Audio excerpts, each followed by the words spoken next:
বিসমিল্লাহির রহমানির রহিম। পরম করুণাময় ও অসীম দয়ালু আল্লাহর নামে শুরু। আউযু বিল্লাহি মিনাশ শাইতানির রাজীম। বিসমিল্লাহির রহমানির রহিম।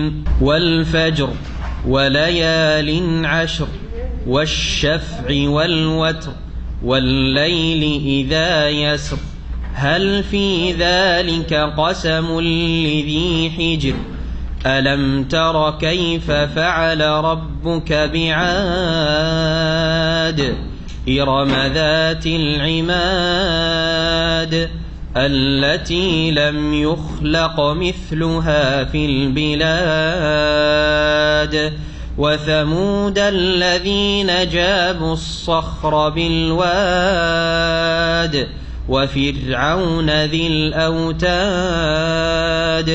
الذين طغوا في البلاد فأكثروا فيها الفساد فصب عليهم ربك سوط عذاب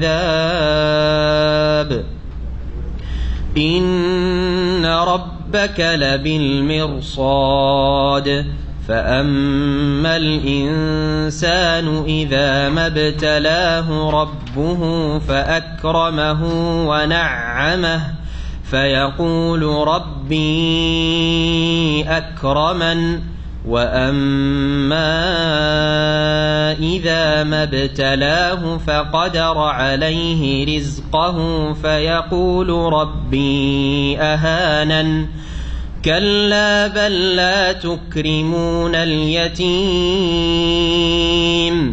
ولا تحاضون على طعام المسكين وتأكلون التراث أكلا لما وتحبون المال حبا جما كلا إذا دكت الأرض دكا دكا وجاء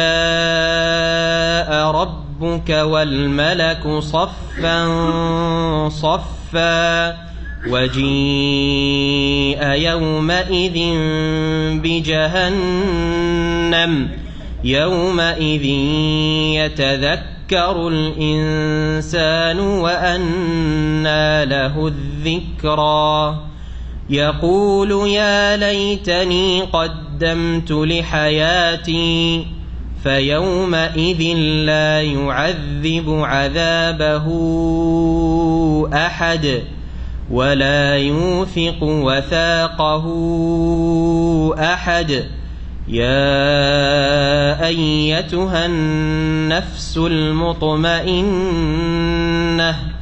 ارجعي إلى ربك راضية مرضية فادخلي في عبادي وادخلي جنتي.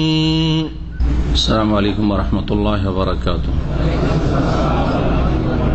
إن الحمد لله نحمده ونستعينه ونستغفره ونعوذ بالله من شرور أنفسنا ومن سيئات أعمالنا من يهده الله فلا مضل له ومن يضلل فلا هادي له وأشهد أن لا إله إلا الله وحده لا شريك له وأشهد أن محمدا عبده ورسوله صلى الله تعالى عليه وعلى آله وصحبه وسلم تسليما كثيرا أما بعد فأعوذ بالله من الشيطان الرجيم بسم الله الرحمن الرحيم والفجر وليال عشر والشفع والوتر والليل إذا يسر هل في ذلك قسم لذي حجر ألم تر كيف فعل ربك بعاد إرم ذات العماد التي لم يخلق مثلها في البلاد.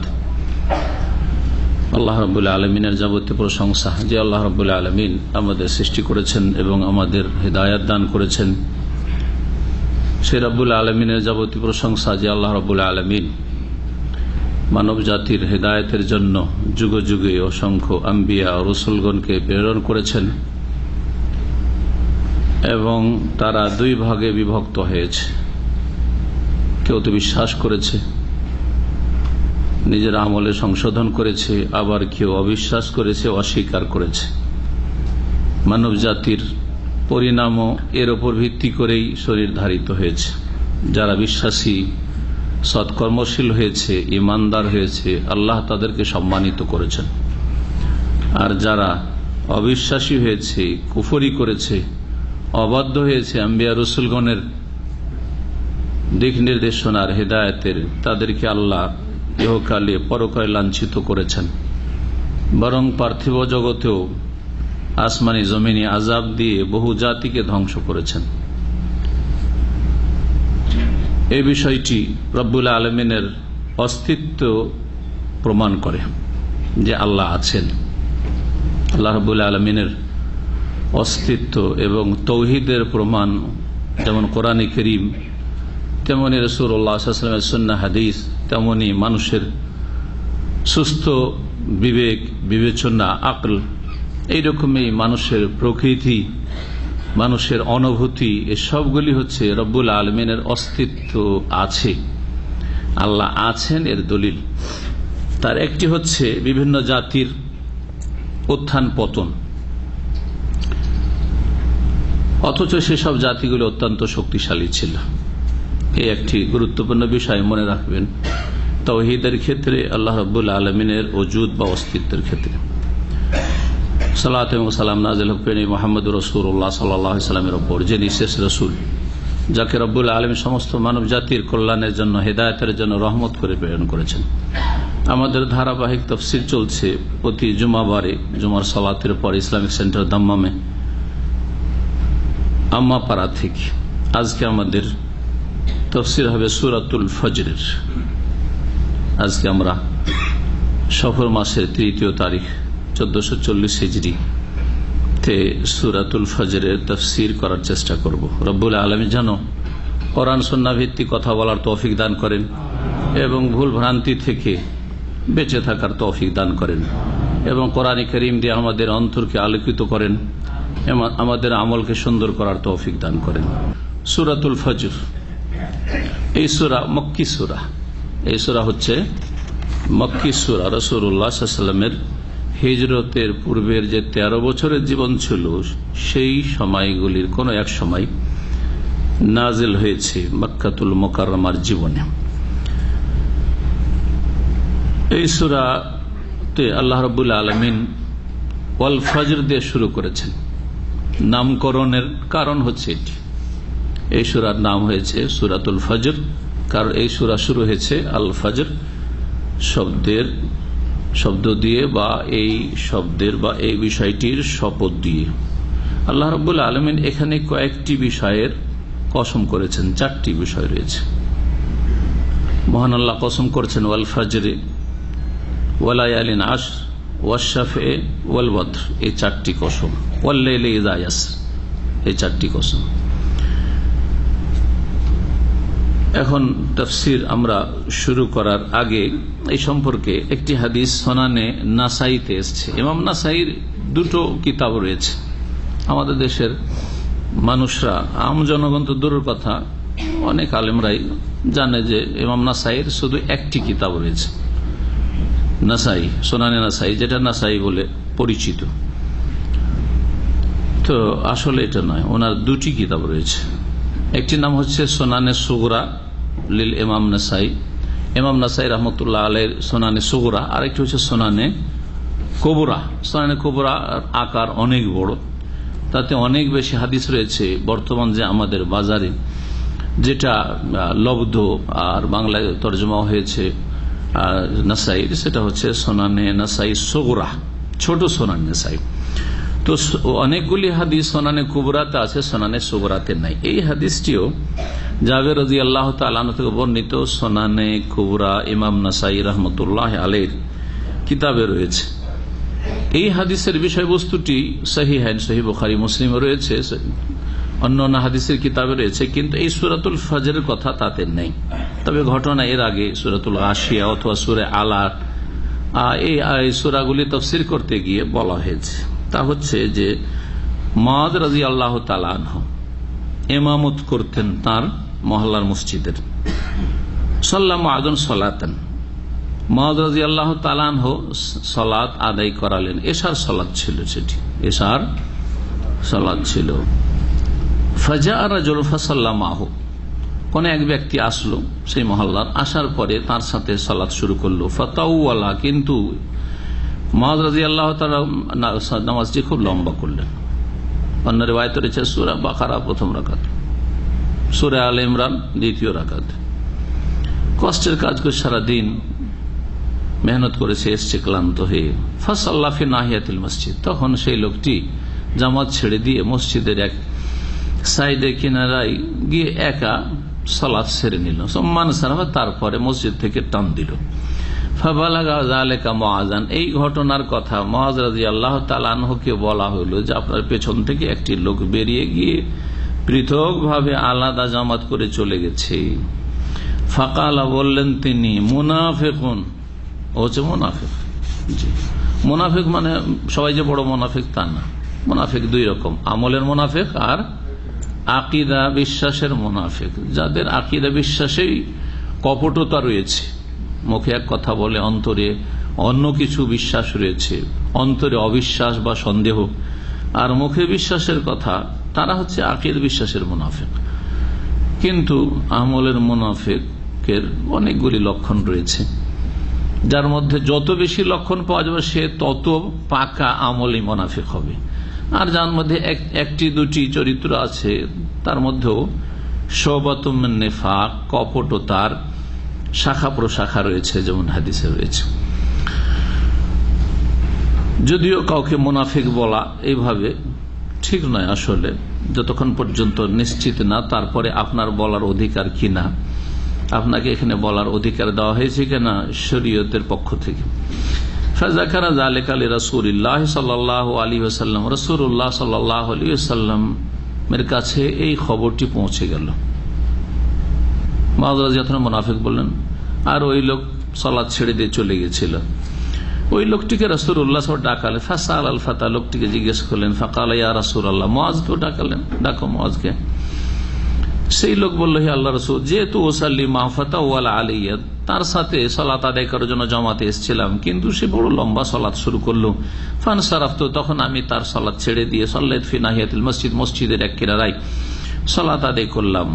কারণ ফাআলাফতু নাকাতি, সারাদিন আমি উটের রাখাল, উটকে আমি চারা দিতে থাকি, অনেক কষ্টের কাজ করি। ফাকালা রাসূলুল্লাহ সাল্লাল্লাহু আলাইহি ওয়াসাল্লাম, রাসূলুল্লাহ বলেন, আফাত্তানুনি ইয়া মুআয, হে মুআয, তুমি কি ফিতনা সৃষ্টি করতে চাও? তাহলে যাতে সমাজে বিশৃঙ্খলা সৃষ্টি হয়, সম্পর্কের অবনতি ঘটে, এইরকম কাজ করা ঠিক নয়। উপরন্তু এটা প্রথম বিষয় যে এটা হচ্ছে সুন্নাহর খেলাফ, এটা হচ্ছে সুন্নতের খেলাফ। সুন্নত হচ্ছে যে আপনি যখন একা সালাত আদায় করবেন তখন আপনার ইচ্ছা মতো সারা রাত নামাজ পড়েন, জামাত করার কোন এনে লম্বা করে নামাজ পড়ে, যতক্ষণ পর্যন্ত এশার সালাতের টাইম আছে আপনি পড়েন না, শুরু করে দেন। মাগরিবের 1.5 ঘন্টা পরে প্রায় এশার সময় হয়ে যায়, তারপর থেকে শুরু করে আপনি অর্ধেক রাত পর্যন্ত চালান, সমস্যা নেই। অর্ধেক রাত পর্যন্ত এশার সালাতের টাইম একা পড়েছেন, খুব লম্বা পড়ে। কিন্তু যখন জামাতে সালাত আদায় করবেন তখন নিষেধ আছে এরকম ইমামকে লম্বা সালাত আদায় করতে। মান সাল্লা বিন নাস ফালিয়ুখাফফিফ, নবী করিম সাল্লাল্লাহু আলাইহি ওয়াসাল্লাম বলছেন, যে ব্যক্তি মানুষের ইমামত করবে সে যেন হালকা করে, সে যেন হালকা করে সালাত আদায় করে। কারণ ফাইন্না ফিহিম মারিয়ুদা ওয়া দাইফা ওয়া যাল হাজাতে, কারণ মুসল্লি মুক্তাদিদের মধ্যে দুর্বল বৃদ্ধ আছে, ওয়াল মারিদ রোগীও আছে, ওয়া যাল হাজা অনেকে সুস্থ থাকলেও তার প্রয়োজন আছে, কাজকর্ম আছে, চাকরি আছে, ডিউটি আছে, কোথাও যেতে হবে, মসজিদে এসছে জামাতে নামাজ পড়ার জন্য, তাদের জামাতটা শেষ হলে যাবে, শুধু সবার খেয়াল রাখতে হবে। এমনকি নবী করিম সাল্লাল্লাহু আলাইহি ওয়াসাল্লাম কখনো সালাত শুরু করতেন আর লম্বা সূরা ধরাতেন যে আজকে একটু লম্বা করে পড়বো। ফায়াসমা বুকা সাবি, মহিলারা যেহেতু বাচ্চাদেরকে নিয়ে এসে নবী সাল্লাল্লাহু আলাইহি ওয়াসাল্লামের পেছনে সালাত আদায় করতো, সাহাবিয়াতরা রাদিয়াল্লাহু আনহুন্না, এর থেকে বোঝা যায় যে মহিলাদের মসজিদে যাওয়া সুন্নত সম্মত। কিন্তু বিদাতীদের লক্ষণ হচ্ছে যে মসজিদে মহিলাদের নিয়ে গেলে ফিতনা হবে, বাজারে ফিতনা হয় না ওদের। হ্যাঁ, ওদের বেদাতি, হ্যাঁ বেদাতি খুরুজে, বেদাতি কাজের জন্য বেরিয়ে মহিলারা যায়, ওগুলোতে আবার ফিতনা হয় না। বেদাতি কাজে এক গ্রাম থেকে আরেক গ্রাম চলে যাচ্ছে, মহিলা চিল্লা দিয়ে বড়াচ্ছে, ওতে ফিতনা হয় না। মহিলার ওয়াজ মাহফিলে আসছে, ওতে ফিতনা হয় না। মহিলারা সিনেমা দেখছে, ওতে ফিতনা হয় না। মহিলার একাকার হয়ে সহশিক্ষায় ওই মোল্লা যে এই বিদাতি বক্তব্য করেছে, সে তার পরিবারের, তার বংশের মেয়েদের সহশিক্ষায় পড়াচ্ছে, সাবালিকা মেয়েদেরকে হারাম পড়াচ্ছে, তাতে কোনো ফিতনা হয়? যেগুলো ফিতনা আর ফিতনা। সুন্নত কায়েম করলে ফিতনা হয়, এটি একটি ভ্রান্ত মতবাদ। সুন্নতের কথা বললে ফিতনা হয়। যেমন আপনারা ফিতনা করছেন, আমিন জোরে বললে আপনারা ফিতনা করছেন। কেউ বলেন আপনি করছেন, আপনি আমাদের মসজিদে কেন আপনি জোরে আমিন বললেন? হ্যাঁ, বুকে হাত বাঁধলে ফিতনা করতে এসছেন আপনারা। আমরা সবাই মোনাজাত ধরছি, আপনি মোনাজাত ধরছেন না, ফিতনা করছেন। এই সুন্নত কায়েম করাকে যারা ফিতনা বলে, তার আলা ফিল ফিতনাতে সাকাত, এরাই ফিতনাতে ডুবে আছে। আল্লাহ এদের সম্পর্কে বলেছেন, জি, এরাই হাদিস মানতে রাজি না। এরা হচ্ছে কপট। বলছে যে আমরা নবী সাল্লাল্লাহু আলাইহি ওয়াসাল্লামের উম্মত, বলছে যে আমরা নবী ভক্ত, আশিকে রাসূল, কিন্তু নবীর সুন্নাত মানতে রাজি না। এটার নামই তো কপটতা। এদের সম্পর্কে তো সূরা তাওবা বলেছে আলা ফিল ফিতনাতে সাকাত, তারাই তো ফিতনাতে ডুবে আছে, লিপ্ত হয়েছে। একজন সহিহ আকীদার মানুষ, সহিহ আমলকারী, হিকমত অবশ্য অবলম্বন করবেন। যথাসাধ্য যারা ফিতনা করছে তাদেরকে ফিতনা করার সুযোগ দেবেন না। যারা ফিতনা করছে তাদেরকে ফিতনা করার সুযোগ দেবেন না। যেখানে দেখবেন যে ওরা ফিতনা করার সুযোগ পাবে, সেখানে কিছু সুন্নত যদি স্থগিত রাখা যায় আপাতত কিছুদিনের জন্য, বৃহৎ স্বার্থে, যে এখান থেকে আরো কিছু লোককে সহিহ আকীদায় নিয়ে আসার চেষ্টা করব, যাতে করে এরাও এই গুমরাহিগুলি থেকে বেরিয়ে আসে বা বিদাত থেকে বেরিয়ে আসে। আমার কথা আশা করি বুঝতে পারছেন। সুতরাং এই সুন্নতগুলি নিয়ে বাড়াবাড়ি করতেও নিষেধ করব। যে সুন্নতগুলি আপনার মুখ্য উদ্দেশ্য যেন না হয়, তার চাইতে বড় উদ্দেশ্য হবে আপনার দাওয়াতের প্রচার প্রসার। তাফসীর করতে গিয়ে এই হাদিসটি মুআয রাদিয়াল্লাহু তাআলা আনহুকে কি বললেন, যে তুমি কি ফিতনা করতে চাও? এক ফিতনা হচ্ছে সুন্নতের খেলাফ কাজ করেছে। সুন্নতের কাজ করলে নবী সাল্লাল্লাহু আলাইহি ওয়াসাল্লাম ফিতনা বলতেন না। বিষয়টি আপনি সূক্ষ্মভাবে লক্ষ্য করবেন। যদি মুআয রাদিয়াল্লাহু আনহু সুন্নতি তরিকায় সালাত আদায় করতেন, ধরেন ফজরের সালাতে সূরা সিজদা, সূরা দাহার পড়ছে কেউ, আর কেউ এসে বলছে আপনি ফিতনা করছেন, এত লম্বা ফজর নামাজ পড়ছেন, ও হচ্ছে ফিতনাবাজ, যে সুন্নতের খেলাফ বলবে, ঠিক না? কিন্তু এশার সালাতে সূরা বাকারা, সূরা আলে ইমরান পড়া আর 51 মুক্তাদি আছে আপনার পিছনে, এটা সুন্নতের খেলাফ কাজ। নফল করতে গিয়ে আপনি মানুষকে কষ্ট দিচ্ছেন। সুতরাং এই জন্যই ফিতনা বলা হয়েছে। জি হ্যাঁ। 2 নম্বর ফিতনা হচ্ছে যে এই তোমার সুন্নতের খেলাফ কাজের কারণে কলহ সৃষ্টি হচ্ছে। জি, মানুষের মধ্যে দূরত্ব সৃষ্টি হচ্ছে। তোমার জামাত ছেড়ে লোকটা চলে গেল, তোমার একটা অন্তর ঘৃণা জন্মিবে তার সম্পর্কে, তার একটা অন্তর ঘৃণা জন্মিবে ইমাম সম্পর্কে। জি, এটা একটা ফিতনা। ফাত্তানুনি আমাজ আইনা আনতা মিন সাববিহি ইসমা রাব্বিকাল আ'লা ওয়াশ-শামসি ওয়া দুহাহা ওয়াল ফাজরি ওয়াল লাইলি ইযা ইয়াগশা। এই হাদিসটিতে রয়েছে যে তোমার কি খবর নাই সাববিহি ইসমা রাব্বিকাল আ'লা সম্পর্কে? এটা কেন পড়ো না? ওয়াশ-শামসি ওয়া দুহাহা কেন পড়ো না এশার সালাতে? ওয়াল ফাজরি কেন পড়ো না? ওয়া লায়ালিন আশরি কেন পড়ো না? ওয়াল লাইলি ইযা ইয়াগশা কেন পড়ো না? এই সূরাগুলি, অর্থাৎ এই মধ্যম সূরাগুলি যে আম্মা পারা রয়েছে, সেই সূরাগুলি পড়বে, ওয়াসাতে মুফাসসাল যেগুলিকে বলা হয়। এখন আমরা তাফসীর শুরু করি। আল্লাহ রাব্বুল আলামিন কসম করে বলছেন, আর রাব্বুল আলামিন সৃষ্টিকর্তা, তার সৃষ্টির যে কোনো বিষয় সম্পর্কে তিনি কসম করতে পারেন। বহু বিষয়, বহু বস্তুর কসম করেছেন, কখনো সময়ের, কখনো স্থানের, কখনো বস্তুর, কখনো নিজের জাতের, বালা ও রব্বি, জি, নিজের সত্তারও কসম করেছেন। একজন বান্দা যেহেতু আল্লাহর ইবাদতের জন্য পয়দা হয়েছে। মানুষ কিসের জন্য সৃষ্টি করা হয়েছে? ইবাদতের জন্য। আর ইবাদত হচ্ছে তাওহীদ ভিত্তিক ইবাদত। আর আল্লাহ ছাড়া অন্যের শপথ করা বান্দার জন্য তাওহীদ বিপরীত বিষয়, শিরক। সুতরাং কোন মানুষ আল্লাহ ছাড়া অন্যের কসম করবে না, বলবে না মাইরি, আঞ্চলিক ভাষা বলে না, মানে মায়ের কসম, না না, এটাও কসম না, এগুলো দানা ছুঁয়ে কসম। জি হ্যাঁ, দানা মিলবে না আমার না, এসব কথা হারাম বলা, এগুলো শিরকি কথা। মানে হালাফা বিগাইরিল্লাহ ফাকাদ আশরাক। কেউ যদি আল্লাহ ছাড়া অন্য কেউ হলফ করে তাহলে সে শিরক করল। বড় শিরক হতে পারে কখনো ক্ষেত্র বিশেষে, আর ছোট শিরক তো অবশ্যই, ছোট শিরক ও কাবিরা গুনাহ। ওয়াল ফজরি, আল্লাহ রাব্বুল বলছেন যে উষার কসম, ভোরের কসম, হ্যাঁ, বা ফজর, সকালের কসম, যাই বলেন। ফজর মানে ফজর মানে কি? ফজর মানে ভোর হওয়া। ফজর মানে কি? ভোর হওয়া। যখন শুভ সাদেক হয় এর নাম হচ্ছে ফজর। এখানে সালাতুল ফজর বলা হয়নি, ফজর বলা হয়েছে। এখন এই ফজরটি প্রত্যেক দিনের ফজর উদ্দেশ্য করে কসম করা হয়েছে নাকি বিশেষ কোন দিনের ফজরের কসম করা হয়েছে, এই নিয়ে তাফসীরকারদের দুটি মত রয়েছে। যেটি অধিকাংশ মুফাসসিরিনদের মত, আর এটাই হচ্ছে বলিষ্ঠ, যে আল্লাহ শুধু আল ফজর বলেছেন, আমি ভোরের শপথ করছি, আমি উষার শপথ করছি। সুতরাং যে কোনো দিন ভোর হয়, প্রতিদিনের ভোরের শপথ। জি হ্যাঁ, প্রতিদিনের ফজরের সময়ের শপথ। এই সময়টি মূল্যবান সময়, এই সময় রিজিক বন্টন হয়, এই সময় যারা ওঠে তারাই ফজরের সালাত আদায় করতে পারে, ফজর সালাতের হেফাজতকারী হইতে পারে। এই সময়টি হচ্ছে বরকতের সময়, বিভিন্ন দিক রয়েছে ফজিলতের ভোরের। নবী মুহাম্মদ রাসূলুল্লাহ বলেছেন, বুরে কালে উম্মতি ফি বকুরিহা, আমার উম্মতের ভোরবেলায় সকালবেলায় বরকত দেওয়া হয়েছে। এটা হচ্ছে জুমলা খাবরিয়া, নবী সাল্লাল্লাহু আলাইহি ওয়াসাল্লাম কি করেছেন? খবর দিয়েছেন। জি হ্যাঁ। আর আরেকটা হচ্ছে জুমলা ইনশাইয়া, যারা গ্রামার বোঝেন, অর্থাৎ নবী করিম সাল্লাল্লাহু আলাইহি ওয়াসাল্লাম দুআ দিয়েছেন, আল্লাহুম্মা বারিক লি উম্মতি ফি বকুরিহা, হে আল্লাহ আমার উম্মতের ভোরবেলায় সকালবেলায় বরকত দান করো। সুতরাং সকাল সকাল যারা ফজরের সালাত আদায় করলো তারা এই বরকতে নবী সাল্লাল্লাহু আলাইহি ওয়াসাল্লামের দুআতে কি পেল? অংশ পেল।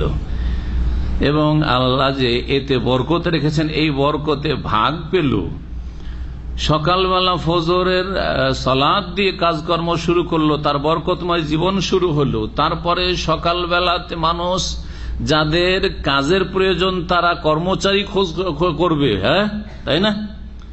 সকালবেলাতে কাজ শুরু করলে খুব তাড়াতাড়ি কাজ এগিয়ে যায়, কিন্তু যখন বেলা হয়ে যায় আর রোদ হয়ে যায় তখন মানুষ অলস হয়ে যায়। এটা পরীক্ষিত জিনিস। সকাল সকাল আপনি কাজের জন্য বেরিয়ে গেলেন, অনেক কাজ সেরে চলে আসলেন, নাস্তার সময় হয়তো মেলা কাজ সেরে চলে এসছেন, আপনি বসারা হয়ে গেছে। কিন্তু সকালবেলা ঘুমিয়ে যান, হঠাৎ করে দেখছেন ও 8টা-9টা বেজে গেল, মনটা ছিল সকাল 7টায় যাবো রে, যা দেরি হয়ে গেল, আর 2 ঘন্টা আছে জোহর হয়ে যাবে, তো আর যে কি বা করবো, থাক কালকে যাবো, হয় না? অনেক সময় থাক আজকে বাদ, থাক, গেল ওই দিনটা বেকার চলে গেল, অথচ আপনার পরিকল্পনা ছিল যে কিছু কাজ করব। তো সকালবেলা, আর তাছাড়া স্বাস্থ্যগত দিক থেকে আজকাল মাশাআল্লাহ খুব গবেষণা আসছে, যারা ভোরবেলা উঠে আর সকালবেলার এই আবহাওয়া তারা পায়, ফজর সালাতে জামাতে গেলে অবশ্যই পায় তারা সুস্থ থাকে, তারা এই হার্ট অ্যাটাকের ঝুঁকি থেকে অনেক মুক্ত থাকে তুলনামূলক ওই সব লোকদের যারা এই ভোরবেলা ঘুমাইতে থাকে, তাদের হার্ট অ্যাটাকের ঝুঁকি অনেক বেশি থাকে। এইসব কথাগুলি আলহামদুলিল্লাহ আজকাল আসছে, এই সায়েন্সে প্রমাণ করছে ইসলামের হাক্কানিয়াত বা সত্যতা। ওয়াল ফজরি, তো এই ফজর মানে যে কোনো দিনের ভোরে শপথ করেছেন, এই হচ্ছে তাফসীর।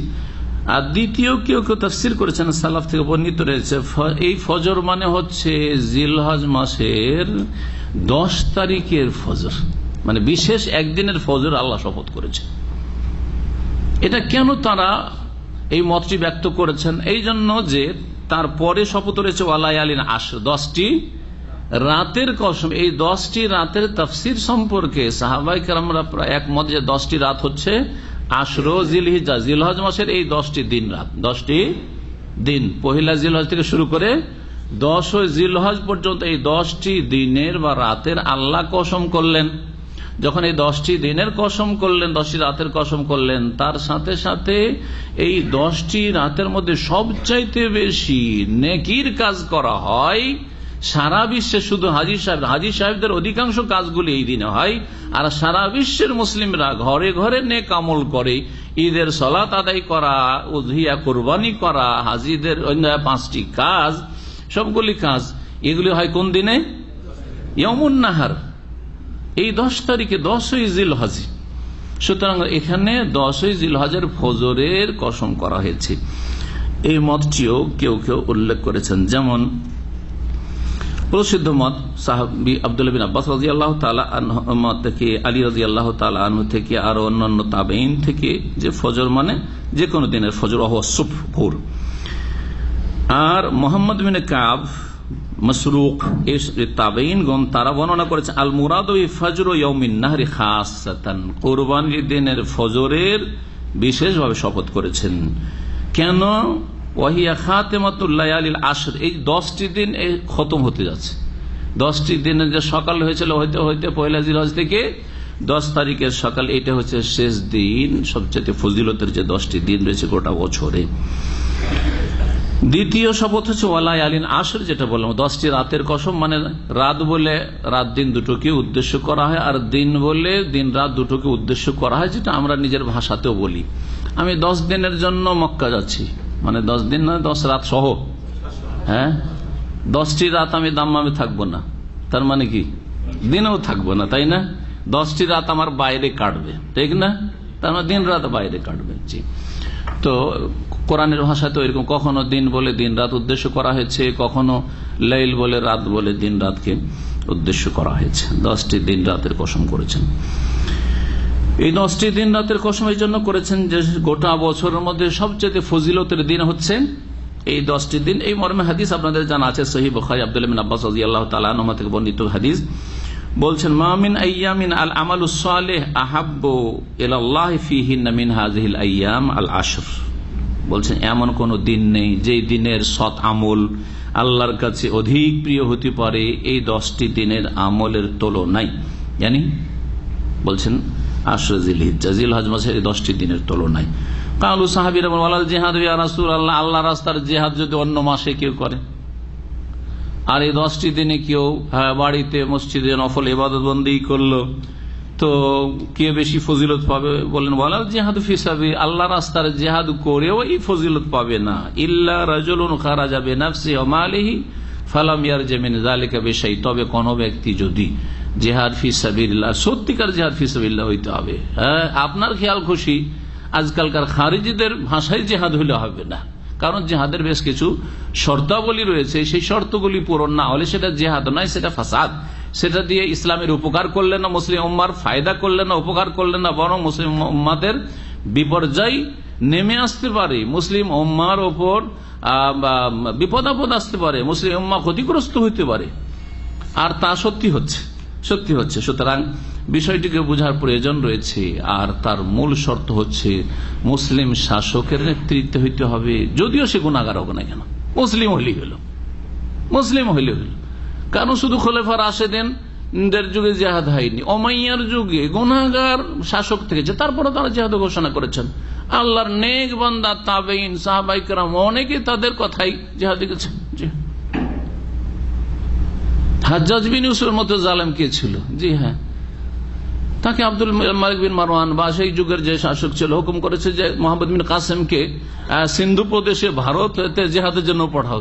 মোহাম্মদ বিন কাসেম বীর মুজাহিদ ভারতে প্রথম জিহাদের জন্য গেছেন, হুকুম করেছে জালেম শাসককে হাজ্জাজ বিন ইউসুফে। এই কথা বলেন যে জালেমের কথা মানি না, এগুলো হচ্ছে খারেজিদের কথা। জালেম মানে তাগুত বানিয়ে দিলে, আর জালেম মানে এদের কথা কোনোটাই মানি না, এগুলি মূর্খ জাহেলদের কথা, না হলে খারিজি চরমপন্থীদের কথা। জি, সে মুসলিম শাসক বর নেকও হইতে পারে, আবার ফাসেক হইতে পারে, যেমন আহলে সুন্নাত জামাতের সমস্ত আইম্মায়ে কেরামদের এটি হচ্ছে আকীদা। কি হানাফি, শাফি, মালিকি, হাম্বলি, মুহাদ্দিস সবাই এই ক্ষেত্রে একমত। জি, জনগণের যেমন ভালো মানুষ আছে আর ফাসেকও আছে, তেমনই শাসকদের মধ্যে থাকতে পারে। আর শাসক ফাসেক হইলেই যে তার বিরুদ্ধাচরণ করতে হবে সব ক্ষেত্রে নয়। যেই অন্যায় কাজটি আপনাকে বলছে অথবা করছে সেটা তাতে অংশ নেবেন না, বাকি আপনি বৈধ কাজে, গঠনমূলক কাজে তাদের সাথে সহযোগিতা করবেন। এমনকি জিহাদ ফি, তবে কেউ যদি আল্লাহ রাস্তায় জানমাল নিয়ে বেরিয়ে গেল আর ফিরে আসলো না, সেখানে শহীদ হয়ে গেল, তাহলে তার মর্যাদা কেউ পাবে না। জাবের রাদিয়াল্লাহু তাআলা থেকে মুসনাদ আহমদ আরেকটা হাদিস রয়েছে, ইন্নাল আশরা আশরুল আযহা ওয়াল ওয়াতরু ইয়াউমুন আরাফা ওয়াশাফু ইয়াউমুন নাহর। এখন এই হাদিসটি তাফসীর করবে মুসনাদ আহমদের তৃতীয় কসমের কি রয়েছে, ওয়াশাফ এ ওয়াল ওয়াতরে, আর আল্লাহ বলছেন আমি কসম করছি জোড়ের আর বেজোড়ের। সাফা মানে হচ্ছে জোড়, আর ওয়াতর আর উইতর দুটোর মানে, ওয়ায়ে আপনি ফাতা দেন ওয়াতর, অথবা ওয়ায়ে কি করেন জের দিয়ে কি পড়েন উইতর পড়েন, যেটাকে আমরা বেতর করে দিয়েছি। বেতর সালাত বলছি না, কারণ আমাদের বাংলাতে ওয়া ছাড়া মাঝামাঝি ওয়া আর ব এর মাঝামাঝি কোনো অক্ষর নেই, ঠিক না? যার ফলে আমরা উইতর বলতে পারি না। কি বলতে পারি? হয় বেতর, বিতর, আর না হয় ইতর করে দিবেন, ঠিক না? তা আসলে শব্দটা হচ্ছে উইতর। হ্যাঁ জি, উইতর। তো যাই হোক, বেতর বলেন সমস্যা নেই, কিন্তু আসল বিষয়টা বুঝলেই হইল। উইতর মানে হচ্ছে বেজোড়, আর ওয়াতর মানে হচ্ছে বেজোড়। ফাতা থাকলো ওর মানে বেজোড়, আর কাসরা থাকলো ওয়ায়ে ওর মানে বেজোড়। তো জোড়ের কসম আর বেজোড়ের কসম, এই জোড় বেজোড় কি? 10 রাত সম্পর্কে বলছে ইন্নাল আশরা আসজিলহাজ, মুসনাদ আহমদের হাদিস, নবী সাল্লাল্লাহু আলাইহি ওয়াসাল্লাম থেকে বর্ণিত, যে জিলহজ মাসের 10 দিন যে বলা হয়েছে কোরবানির আগের এই 10টি দিন প্রথম দিকে, এটা হচ্ছে আশর। আর ওয়াতর হচ্ছে বেজোড় দিন, হচ্ছে আরাফার দিন। আর সাফা হচ্ছে জোড়া দিন, হচ্ছে ইয়াউমুন নাহর, কুরবানির দিন। কারণ কুরবানির দিনে জোড়া, 10 হচ্ছে জোড়া, আর 9 হচ্ছে বেজোড়। তো এই হচ্ছে তাফসির, এটা একটা তাফসির ওয়াশাফ এ ওয়াল ওয়াতরের, এটি হচ্ছে একটি তাফসির। আর একটি তাফসির অত্যন্ত ব্যাপক, স্রষ্টা সৃষ্টি সবকে শামিল। ওয়াশাফ জোড়া মানে সৃষ্টি, ওয়া খালাকনাকুম আজওয়াজ, আল্লাহ বলছেন তোমাদেরকে আমি জোড়া জোড়া যুগল সৃষ্টি করেছি। আর আল্লাহ রাব্বুল আলামিন হচ্ছেন ইন্নাল্লাহু উইতরুন ইউহিব্বুল উইতরা, আল্লাহ বেজোড়, বেজোড়কে ভালোবাসেন, বিতরকে ভালোবাসেন, ঠিক না? তাহলে ওয়াল ওয়াতরে আল্লাহ, ওয়াতর মানে আল্লাহ বলছেন আমি বেজোড়, আমি নিজের জাতের সত্তার শপথ করছি। আর ওয়াস আমার সৃষ্টি সব হচ্ছে জোড়া জোড়া, সমস্ত সৃষ্টির শপথ করছি। আবার কেউ কেউ আরেকটি তাফসীর করেছেন এর, যে সৃষ্টিকুল 2 রকম আছে, জোড় আর বেজোড়। দেখেন, বিবাহিত আর অবিবাহিত, তাই না? বিবাহিত হতে জোড়, আর যার বিবাহ হয়নি আনম্যারিড হচ্ছে বেজোড়, যার স্ত্রী না সে বেজোড়।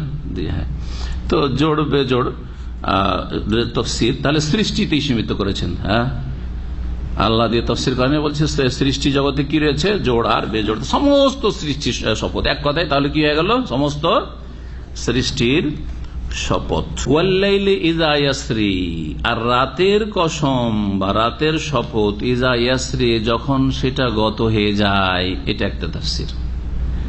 সারা ইয়াসরি, সারা ইয়াসির মানে চলা, ভ্রমণ করা, আর সারা ইয়াসরি মানেও হচ্ছে চলমান হওয়া। জি, তো এখানে ওয়াল্লাইলি ইযা ইয়াসরি, রাত যখন গমন করে বা গত হয়ে যায়, তার রাত চলে যাওয়া বোঝানো হয়েছে। এটা একদল এইভাবে তাফসীর করেছেন। তবে অনেক তাফসীরকাররাই এর তাফসীর দুটো দিয়ে করেছেন। সারায়াসি মানে চলমান হওয়া, ভ্রমণ করা। যে ভ্রমণ করে সে বাড়ি থেকে হয়তো কোনো গন্তব্য স্থানের দিকে যাচ্ছে, এটাকে বলা হয় যে ভ্রমণে। আর যখন গন্তব্য স্থান থেকে বাড়ির দিকে ফিরে, সেটাও কিন্তু ভ্রমণ। হ্যাঁ, সেটাও চলা। যাওয়াটাকেও তাহলে সাইর বলা হয়, আর আসাটাকে কি বলা হয়, আরবি ভাষায় সাইর বলা হয়। যার ফলে কিছুদিন আগে ইন্তেকাল করলেন একজন বড় মুফাসসির মদিনা মুনাওয়ারার, আল্লামা আবু বকর জাযাইরি রাহমাতুল্লাহ আলাইহি। তার একটি তাফসীর রয়েছে, মসজিদ নববীতে ধারাবাহিক তাফসীর দার্স করতেন, সেটা ছেপেছে 5 খণ্ডে, আইসারুত তাফাসির। আইসারুত তাফাসির প্রাথমিক যারা আরবি ভাষায় তাফসীর শিখবেন তাদের জন্য খুব ভালো কিতাব। শব্দের তাহকিক রয়েছে, তারপরে সংক্ষিপ্ত একটা সার রয়েছে, তারপরে আবার একটু তাফসীর রয়েছে। 3 ভাবে তিনি তাফসীর করেছেন, সুন্দর মোটামুটি কিছু উপকারিতা। এই আয়াতগুলো থেকে ফাওয়াইদিল আয়াত, এই আয়াতগুলো থেকে আপনি কি জানতো, ইস্তেমবাতাত। যদি আয়াত থেকে ইস্তেমবাত শিখতে চান তাহলে ওই কিতাবটি মধ্যম শ্রেণীর আলেমদের জন্য। আর আমাদের দেশের অধিকাংশ মধ্যম শ্রেণীর, আমাদের দেশের আলেমরা অধিকাংশ মধ্যম শ্রেণী বলা যাবে। হ্যাঁ, একবারে সিনিয়র, আপনার কাছে সিনিয়র হইতে পারে, কিন্তু মধ্যম শ্রেণী বলতে হবে। কথা হচ্ছে এই কিতাবটি বড় উপকারী। বলছিলাম যে তিনি বলছেন, বা তার আগেও অনেক তাফসীরকাররা বলেছেন যে ওয়াল্লাইলি ইযা ইয়াস, রাত যখন আগমন করে অথবা গত হয়, দুটোই শামিল। রাত যখন আসে অথবা যায়, তাহলে কি বলবো, ওয়াল্লাইলি ইযা আসে, রাতের কসম আল্লাহ করছেন যে রাতের শপথ যখন সেটা আসে অথবা যায়। রাত চলে আসলো অথবা চলে গেল, এই যে চলা দুটোতে কিন্তু আছে। জি হ্যাঁ, ওয়াল্লাইলি ইযা আসে। এই কসমগুলি করার পরে আল্লাহ বলছেন হাল ফি যালিকা কাসামুল লিযি হিজরিন। হাল মানে কি হয়, তাই না? আর হালের আরেকটি অর্থ হয়, সূরা গাশিয়ার শুরুতে বলেছি, হাল আতাকা হাদিসুল গাশিয়া বলেছি না, প্রথমে বলেছি হাল আতাকা হাদিসুল গাশিয়া বা হাল আতা, আর বিশেষ করে সূরা দাহরে হাল আতা আলাল ইনসানে, মানুষের উপর নিশ্চয় এমন একটা সময় এসেছিল। নিশ্চয়ের অর্থ কিসের অর্থ? নিশ্চয়ের অর্থ আগে বলেছি। হাল মানে কাদ, এখানে হাল মানে কাদের অর্থ রয়েছে। হাল ফি যালিকা কাসামুল লাযী হিজরিন, এতে ফি যালিকা, এতে শপথ রয়েছে জ্ঞানী ব্যক্তির জন্য। নিশ্চয়, নিশ্চয় এতে শপথ রয়েছে, কসম রয়েছে জ্ঞানী মানুষের জন্য। এটা হচ্ছে তরজমা। হাল মানে নিশ্চয় বললাম, ফি যালিকা এতে, কাসামুন শপথ রয়েছে, জি হিজর, হিজর মানে হচ্ছে আকল, হিজর মানে হচ্ছে জ্ঞান, আর জি মানে ওয়ালা, জ্ঞান ওয়ালার জন্য মানে জ্ঞানীর জন্য। জি হ্যাঁ, জ্ঞানকে আরবি ভাষায় কি বলা হয়? আকল, বিবেক। বিবেক বা জ্ঞানকে কি বলা হয়? আকল বলা হয়। এই জন্য জ্ঞানী মানুষকে আকেল বলে। তোমার আক্কেল নাই, আক্কেল দাঁত ওখান থেকে এসছে, কিন্তু আমাদের দেশে আক্কেল দাঁত কথাটি দিয়েছে, তাসদিদ দিয়ে ওকে বিকৃত করে দিয়েছে। আসলে আক্কেল দাঁত মানে এখন ওর আকেল বুদ্ধি হয়েছে। হিজর, আকলকে জ্ঞানকে হিজর কেন বলা হয়? হিজর মানে হচ্ছে বাঁধ, হিজর মানে হচ্ছে হাজারা হাজার, হিজর মানে হচ্ছে বাধা দেওয়া। পানি আসছে নদী থেকে, বন্যায় এলাকা দেশ গ্রাম ভেসে যাবে, বাঁধ রোড দেওয়া আছে। জানেন না বাঁধ রোড হয় না? আপনাদের দেশে নাই, আমাদের দিকে কিন্তু অনেক বাঁধ আছে, কারণ আমরা গঙ্গা পদ্মার আশেপাশের লোক। হ্যাঁ, একটা না দুটো তিনটা বাঁধ দেওয়া হয়েছে। একটা বাঁধ ভেঙে গেল, তারপরে বেশ কিছু লোক ঢুলো, আর এক বাঁধ আছে, তাহলে দুই বাঁধের পরে যারা আছে অনেক বাঁচে। তা আমরা 2-3 বাঁধের পরে ছিলাম আমরা, যার ফলে খুব বাড়িঘর খুব কবি ডুবত।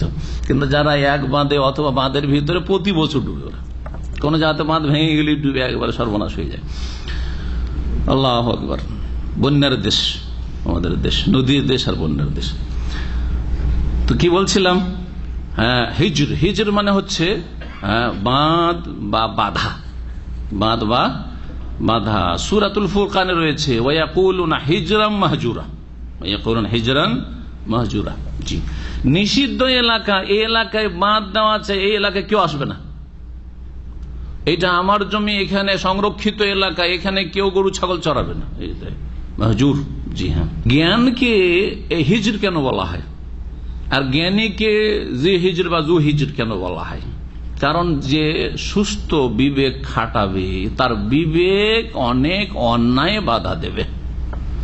যে অন্যায়গুলি মানুষ বিবেক দিয়ে উপলব্ধি করতে পারে, সেগুলির জন্য সুস্থ বিবেক যথেষ্ট হেদায়েতের জন্য।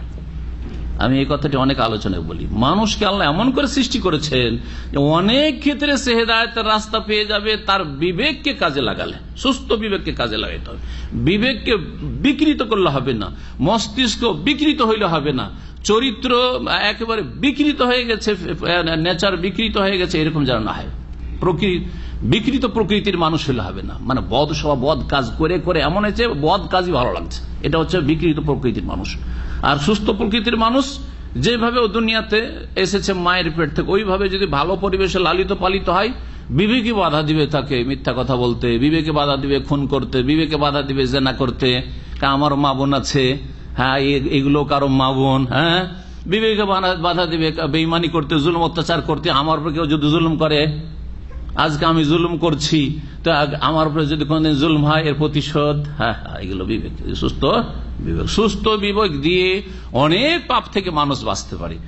একমাত্র সুস্থ বিবেক, এমনকি সুস্থ বিবেক দিয়ে তৌহিদ উপলব্ধি করা যেতে পারে, কিন্তু তৌহিদের বিস্তারিত বিষয়গুলি সুস্থ বিবেক দিয়ে আয়ত্ত করা সম্ভব নয়। সেই জন্য আসমানি হেদায়েতের প্রয়োজন রয়েছে অবশ্যই।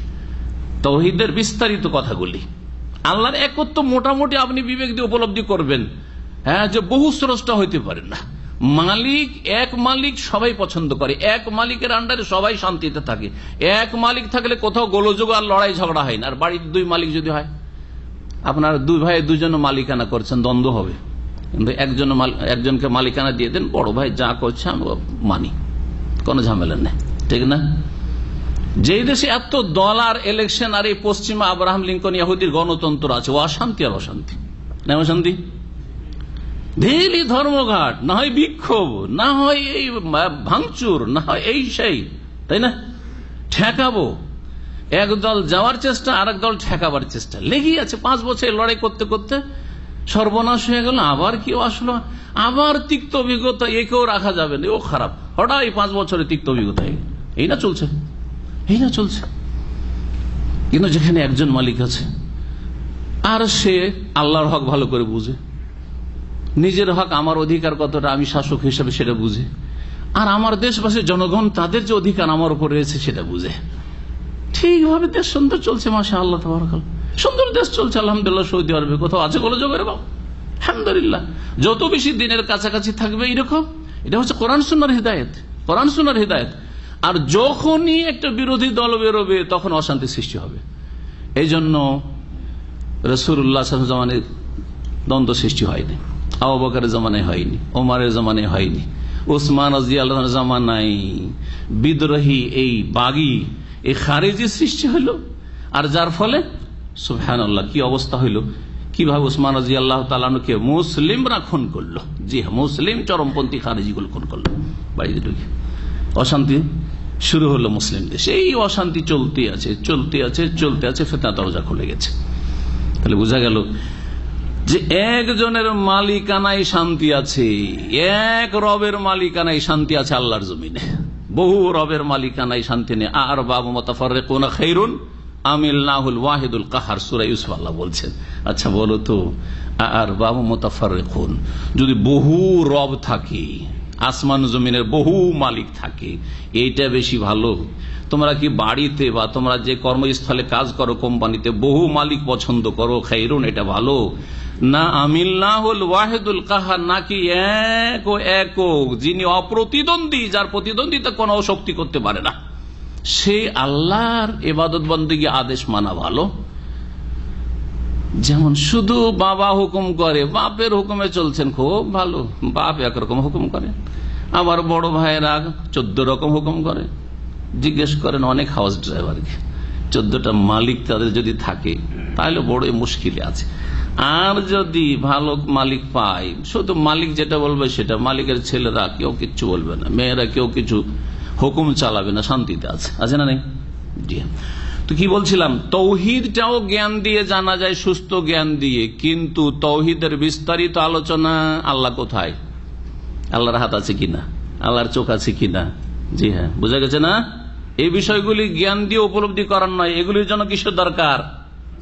ওহীর দরকার। ওহী ছাড়া মানুষ পুরোপুরি হেদায়েত লাভ করতে পারবে না। এই জন্য প্রতিটি যুগে আল্লাহ রাব্বুল আলামিন নবী রাসূল পাঠিয়েছেন আর ওহী পাঠিয়েছেন। কি বলছিলাম, আকলকে আকল এই জন্য বলা হয়। এইরকমই আমরা যখন আল্লাহর বান্দা, দেখেন আমরা, আমাদের উপর যদি একবার কেউ অনুগ্রহ করে, একটু উপকার করে, তোর গুণ গায়। একটু উপকার করলে গুণ গায় না? একটু উপকার করলে যখন গুণ গায়, তো রব যিনি আমাকে সব দিয়েছেন তার কি গুণ গাইছে? এটা দিয়ে আল্লাহর ইবাদত, আমার বিবেক বলছে আল্লাহর ইবাদত করতে হবে। কমপক্ষে 5 বার হাজিরা দিই, এই 5 বার কথাটি আকল দিয়ে বোঝা যায় না, এর জন্য ওহীর দরকার, যে 5 বার সালাত আদায় করতে হবে, 5 না 10 এটা বিবেক বলতে পারে না, কিন্তু বিবেক এটা বলতে পারছে যে আল্লাহর ইবাদত করতেই হবে যিনি আমাকে সব দিয়েছেন। জি হ্যাঁ, আশা করি বিষয়টা বুঝতে পারছেন যে আকল, সুস্থ বিবেকের কত যে গুরুত্ব রয়েছে। আর সুস্থ বিবেককে যদি মানুষ খাটায়, কাজে লাগায়, তাহলে হেদায়েতের ক্ষেত্রে কত যে তার জন্য হেদায়েতের রাস্তা সহজ হয়ে যাবে, এটা আশা করি বুঝতে পারছেন। তারপরে আল্লাহ রাব্বুল আলামিন মানব জাতির মধ্যে ওই সব জাতির কথা সংক্ষেপে ইঙ্গিত করছেন, যে সব জাতি আল্লাহর অবাধ্য হয়েছে, আল্লাহর রাসূল যুগে যুগে যাদেরকে পাঠিয়েছেন তাদের অবাধ্য হয়েছে, তাদেরকে কিভাবে ধ্বংস করেছেন, তাদের কথা স্মরণ করিয়ে দিচ্ছেন, তাদের কথা স্মরণ করিয়ে দিচ্ছেন, যাতে করে মক্কার কাফের মুশরিকেরা সেই পথ অবলম্বন না করে। এখানে আদ সম্প্রদায়ের কথা, সামুদ সম্প্রদায়ের কথা, আর ফেরাউন এবং ফেরাউনের অনুসারীদের কথা, এই 3টি জাতির কথা বিশেষভাবে স্মরণ করিয়ে দিচ্ছেন। আদ সম্প্রদায়কে মক্কার মুশরিকরা ভালো করে চেনে, কারণ আদ সম্প্রদায় এই আরব দেশের, আরব উপদ্বীপেই বাস করত। ইয়ামান, ওমান আর সৌদি আরবের বর্ডার, যেটা আজকাল আরবুল খালি আরবি ভাষায় বলা হয়, ইংরেজিতে বলা হয় এমটি কোয়ার্টার। জি জি। তো 4 ভাগের 1 ভাগ শূন্য মরুভূমি পড়ে আছে, ওই এলাকায় এদের প্রাচীন যুগে বসবাস ছিল আদ জাতির, আদে উলা, প্রাচীন যুগের আদ সম্প্রদায়, আদ বংশ। আর একটি জাতি সমুদ সম্প্রদায়, এরা একবারে আরব উপদ্বীপের মিডিলে মাঝামাঝি বসবাস করত। জি, মদিনা থেকে খাইবারের দিকে তাবুকের দিকে এগিয়ে গেলেই, জি হ্যাঁ, আল ওলা, বর্তমানে আল ওলা একটা শহর রয়েছে, দেয়ারে সমুদ। জি হ্যাঁ, এরা মাদায়েনে সোয়ালে, অনেকে মাদায়েনে সোয়ালে বলে, সোয়ালে আলাইহিস সালামের শহর। জি হ্যাঁ, তো এইগুলোকে চেনে, এই এলাকাগুলিকে চেনে। এখানকার লোকেরা ধ্বংস হয়েছে, তাও মক্কার মুশরিকেরা কাফেররা জানে, আল্লাহ স্মরণ করিয়ে দিয়েছেন, দেখো দেখো এদের কি হয়েছে দেখো। জি, আমার এরা মেসর কাছেই, সুতরাং মেসরে যে কি হয়েছে তাও জানে। হ্যাঁ, ফেরাউন ধ্বংস হয়েছে, ফেরাউন হাজার হাজার সেনাবাহিনী ডুবে ধ্বংস হয়েছে, এবং মুসা আলাইহিস সালামকে এবং তার জাতিকে আল্লাহ রাব্বুল আলামিন বিজয় দান করেছেন, এই ঘটনাও আরবদের জ্ঞানীরা জানে। এই তিনটি ঘটনার দিকে ইঙ্গিত করে দিচ্ছেন আর বলছেন যে তোমরা এখন তোমাদের সামনে দুটো রাস্তা, ওয়াহাদাইনাহুন নাজিদাইন, হয় নবী মুহাম্মদ রাসূলুল্লাহ রাস্তা ধরে নাও, দুনিয়া এবং আখিরাতে সম্মানজনক জীবন পাবে, দুনিয়া নেতৃত্ব পেয়ে যাবে। হে আরব মুশরিকরা শোনো, কুরাইশরা শোনো, ইসলাম গ্রহণ করলে, আর আখিরাতে সম্মানিত হবে জান্নাতে গিয়ে, আর না হইলে ফেরাউন আদ সমুদ্রের রাস্তা ধরে নাও, যাদের জন্য দুনিয়া আযাব। আচ্ছা, এই কথা শুরু করার আগে একটি কথা গুরুত্বপূর্ণ বলা জরুরি। এই যে আল্লাহ 4টি শপথ করলেন, যে কোনো শপথ করলে কিসের জন্য শপথ করলেন এটা অবশ্যই থাকা উচিত, যেটাকে আরবি ভাষায় জবাবে কাসাম বলা হয়। আরবিতে কি বলা হয়? জবাবে কসম। কসমের জবাব কি জন্য? যেমন আমি বলছি আল্লাহর কসম, আমি আর ওই দেশে যাব না। এই যে আল্লাহর কসম, এটা হলো কসম, মাকসাম বেহি, আর মাকসাম আলাইহি বা জবাবে কাসাম, যার জন্য, যার উপর কসম করলাম বা যে বিষয়টির জন্য কসম করলাম সেটা হচ্ছে জবাবে কাসাম, যে আমি ওই দেশে যাব না, ঠিক না, অমুক জিনিসটা খাবো না, এটা হচ্ছে জবাবে কাসাম। তো আল্লাহ বললেন ফজরের কসম, 10 রাতের কসম, জোড়ের কসম, বেজোড়ের কসম, আর রাতের কসম যখন আসে বা যায়। তারপরে বল এই কসমগুলি কি জ্ঞানীর জন্য যথেষ্ট নয়? যে আল্লাহ যে এই কসমগুলি করলেন এগুলি কি জ্ঞানীর জন্য যথেষ্ট নয়? অবশ্যই যথেষ্ট উচিত জ্ঞানী মানুষের জন্য। এতটুকু হয়ে গেল। কসম তো হইল, কিসের জন্য আল্লাহ কসম করলেন? তারপরে অন্য জাতির ঘটনা বর্ণনা করা শুরু করলেন। তাহলে জবাবে কসম এখানে উল্লেখিত নেই। এখানে তাফসীরকারদের দুটি মত রয়েছে। একটি হচ্ছে যে এখানে জবাবে কসম উজ্জ্ব রয়েছে, যখন কোন জিনিস একটু গভীরভাবে চিন্তা করলে বোঝা যায় তখন আল্লাহ সেটাকে সংক্ষেপে উজ্জ্ব করে দেন, যে তখন বুঝো যে এখানে কি আছে। আরব মুশরিকদের মধ্যে আকীদাগত যেসব ত্রুটি ছিল, আর আকীদার সংশোধন প্রথম করা হয়েছে মুশরিকদের বা কাফেরদের। নবী করিম সাল্লাল্লাহু আলাইহি ওয়াসাল্লাম প্রথম তাওহীদের দাওয়াত দিয়েছেন আর আকীদার দাওয়াত দিয়েছেন। আকীদার একটি গুরুত্বপূর্ণ বিষয় ছিল আল্লাহর তাওহীদ রুবুবিয়্যত অস্বীকার করতো না, শুধু ইবাদত অস্বীকার করতো, তাই না? আল্লাহকে খালিক মালিক মানতো, রাজিক মানতো, কিন্তু ইবাদত বন্দেগীতে ভাগাভাগি করতো। আখিরাত পরকালকে মানতো না। যখন বলা হয় তোমাদের পুনরুত্থান হবে, তোমাদেরকে উঠিয়ে আল্লাহ হিসাব নেবেন, তখন আরব মুশরিক কি বলতো? এটা আবার কেমন কথা হইল? আইযা মিতনা ওয়া কুননা তুরাবান, মরে যাব, মাটি হয়ে যাব, সরে যাব, পচে যাব, তারপরে আবার উঠানো হবে, এটা কেমন করে হইতে পারে? যালিকা রাজুম বাইদ, এটা অনেক দূরের কথা, অবান্তর কথা, মানতে রাজি। তাহলে পরকালকে তারা কি করতো? পুনরুত্থানকে অস্বীকার করত। তাহলে এখানে এই পুনরুত্থানের বিষয়টি উজ্জ্ব আছে। মুফাসসিরিন এইভাবে বলছে লা তুবআসুন্না, অবশ্যই তোমরা পুনরুত্থিত হবে বা তোমাদেরকে উঠানো হবে। সুম্মা লা তুনাব্বাউন্না, অথবা তোমাদেরকে জানিয়ে দেওয়া হবে বিমা আমিলতুম, পৃথিবীতে কি কাজ করে এসছো, আমল কি ছিল, তার পরিণাম তোমরা পাবে। ওয়া যালিকা আলাল্লাহি ইয়াসির, যেমন অন্য আয়াতে রয়েছে। দ্বিতীয় দল তাফসীরকাররা বলছেন না না, এখানে উজ্জ্ব নেই, উল্লিখিত আছে কিন্তু কয়েক লাইন পরে আছে। দেখেন, যখন এই তিনটি জাতির কথা, তাদের যে কুপরিণাম, ধ্বংসের অবস্থা বর্ণনা করা হইল, তখন আল্লাহ বলছেন ইন্না রাব্বাকা লাবিল মিরসাদ, আয়াত নম্বর 14। কি বলছেন আল্লাহ? ইন্না রাব্বাকা লাবিল মিরসাদ, নিশ্চয় হে নবী তোমার প্রতিপালক লাবিল মিরসাদ, সূক্ষ্ম দৃষ্টি রেখেছেন। হ্যাঁ, সূক্ষ্ম দৃষ্টি রেখেছেন, সবকিছুর খোঁজ খবর রাখছেন। এটা ভাব অর্থ করলাম। মিরসাদ মানে হয় ওঁত পেতে থাকা। ওঁত পাতা বুঝেন? কে বুঝে এই বাংলা? একজন হাত তুলুক। ওঁত পাতা, হ্যাঁ, চান্সে অপেক্ষা কর। কিরকম? সামনে এসে না লুকিয়ে? লুকিয়ে। চোর ডাকাতের ছিনতাইকারীরা ছিনতাই করার জন্য রাস্তায় সামনে এসে দাঁড়িয়ে থাকে না, লুকিয়ে থাকে। যখন দেখছে এগিয়ে চলে এসছে কাছে, এখন হাতের নাগালে ধরতে পারো, কপ করে বেরিয়ে এসে ধরে ফেলে। হ্যাঁ, উঁত পেতে বসে থাকা বলা হয়। সেটা অসৎ লোকেরা উঁত পেতে থাকে, আর ভালো কাজের জন্য ভালো উদ্দেশ্য উঁত পেতে থাকা হইতে পারে। আল্লাহ রব্বুল বিষয়টি জি মানুষকে মানুষের বদলা দেওয়ার জন্য, উচিত শাস্তি দেওয়ার জন্য এখানে লাবিল মিরসাদ কথাটি বর্ণনা করা হয়েছে। দেখেন, আল্লাহ রাব্বুল আলামিনকে কেউ দেখতে পায় না, দেখলে তো সবাই হেদায়েত হই, তাই না? আল্লাহ রাব্বুল আযাবকে কেউ দেখতে পায় না, আসমানি আযাব, জমিনি আযাব বা গায়বী আযাব কিছু দেখতে পায় না। নবী রাসূল দিয়ে আল্লাহ জানিয়ে দিয়েছেন, আল্লাহ জানিয়ে দিয়েছেন। এবং আল্লাহ রাব্বুল সূক্ষ্ম দৃষ্টি রেখেছেন যে তোমার নড়াচড়া কোথায়, তোমার অ্যাক্টিভিটিস কেমন, কি করছো তুমি, কেমন আচরণ তোমার, সব কিন্তু আল্লাহ রাব্বুল সূক্ষ্ম দৃষ্টি রেখেছেন। যেমন আল্লাহ রাব্বুল যেমন ওঁত পেতে আছেন, যেমন ঘাঁটিতে কেউ ওঁত পেতে থাকে আর হঠাৎ করে এসে আক্রমণ করে, আল্লাহ রাব্বুল ওই রকমই ছাড় দিচ্ছেন, ছাড় দিচ্ছেন, ছাড় দিচ্ছেন, হঠাৎ করে ধরে ফেলবেন। সেটা ইহজগতে দুনিয়াতে হইতে পারে, আবার মানুষের মৃত্যুর পরেও হইতে পারে। কখনো ধোকা খাওয়ার নাই যে কই মেলা লোককে দেখলাম 60-70-80 বছর জুলুম অত্যাচার করে চলে গেল, কিছুই তো হলো না। কারণ আল্লাহ এই দুনিয়াকে বদলার জগৎ বলেননি, বদলার জগৎ বলেছেন আখিরাতকে। মালিকে ইয়াউমিদ্দিন, একক মালিক হবেন আল্লাহ রাব্বুল আলামিন। ইয়াউমুদ্দিন মানে ইয়াউমুল জাযা, প্রতিদান জগতের প্রতিদান জগৎ হচ্ছে জি বিচারের দিবস, ইয়াউমুল কিয়ামাহ। জি, সেই দিনের জন্য আল্লাহ সূক্ষ্ম দৃষ্টি রেখেছেন। আমল নামায় তো লেখা হচ্ছে, ফেরেশতারা তো রেকর্ড করছেন, আর অঙ্গ প্রত্যঙ্গ তো সাক্ষী দেবে, কিন্তু আল্লাহ সব কিছু দেখেছেন, সব কিছু জানছেন, কি করেছে আর কি বলেছে। তো এখানে তাহলে এই কসমগুলি করার পরে আল্লাহ বলছেন যে ইন্না রাব্বাকা লাবিল মিরসাদ, কসম করে বলছি যে তোমাদের সব আমল আল্লাহর নজরে আছে, সূক্ষ্ম দৃষ্টি আল্লাহ রেখেছেন। নিশ্চয় তোমার রব প্রস্তুত হয়ে রেখেছেন সূক্ষ্ম দৃষ্টির সাথে শাস্তি দেওয়ার জন্য, ধরার জন্য, পকড়ানোর জন্য। এখন আসেন এই তিনটি জাতির কথা শুনে বলছেন আলাম তারা, হে নবী তুমি কি দেখো নাই? সরাসরি নবী সাল্লাল্লাহু আলাইহি ওয়াসাল্লামকে সম্বোধন, অথবা যে কোনো মানুষকে সম্বোধন, কারণ যে কোনো মানুষের জন্য কোরআন নাযিল হয়েছে। হে মানুষ তুমি কি দেখো না, চিন্তা করে, কাইফা ফাআলা রাব্বুকা বিআদ, যে তোমার প্রতিপালক কি আচরণ করেছেন আদ সম্প্রদায়ের সাথে, আদ জাতির সাথে কি আচরণ আল্লাহ করেছেন, কিভাবে ধ্বংস করেছেন।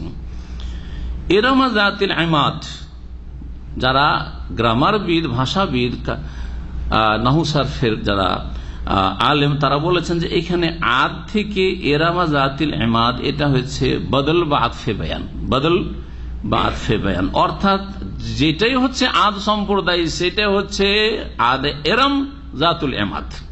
এরম আর জাতুল ইমাদটা তার সিফাত, গুণ,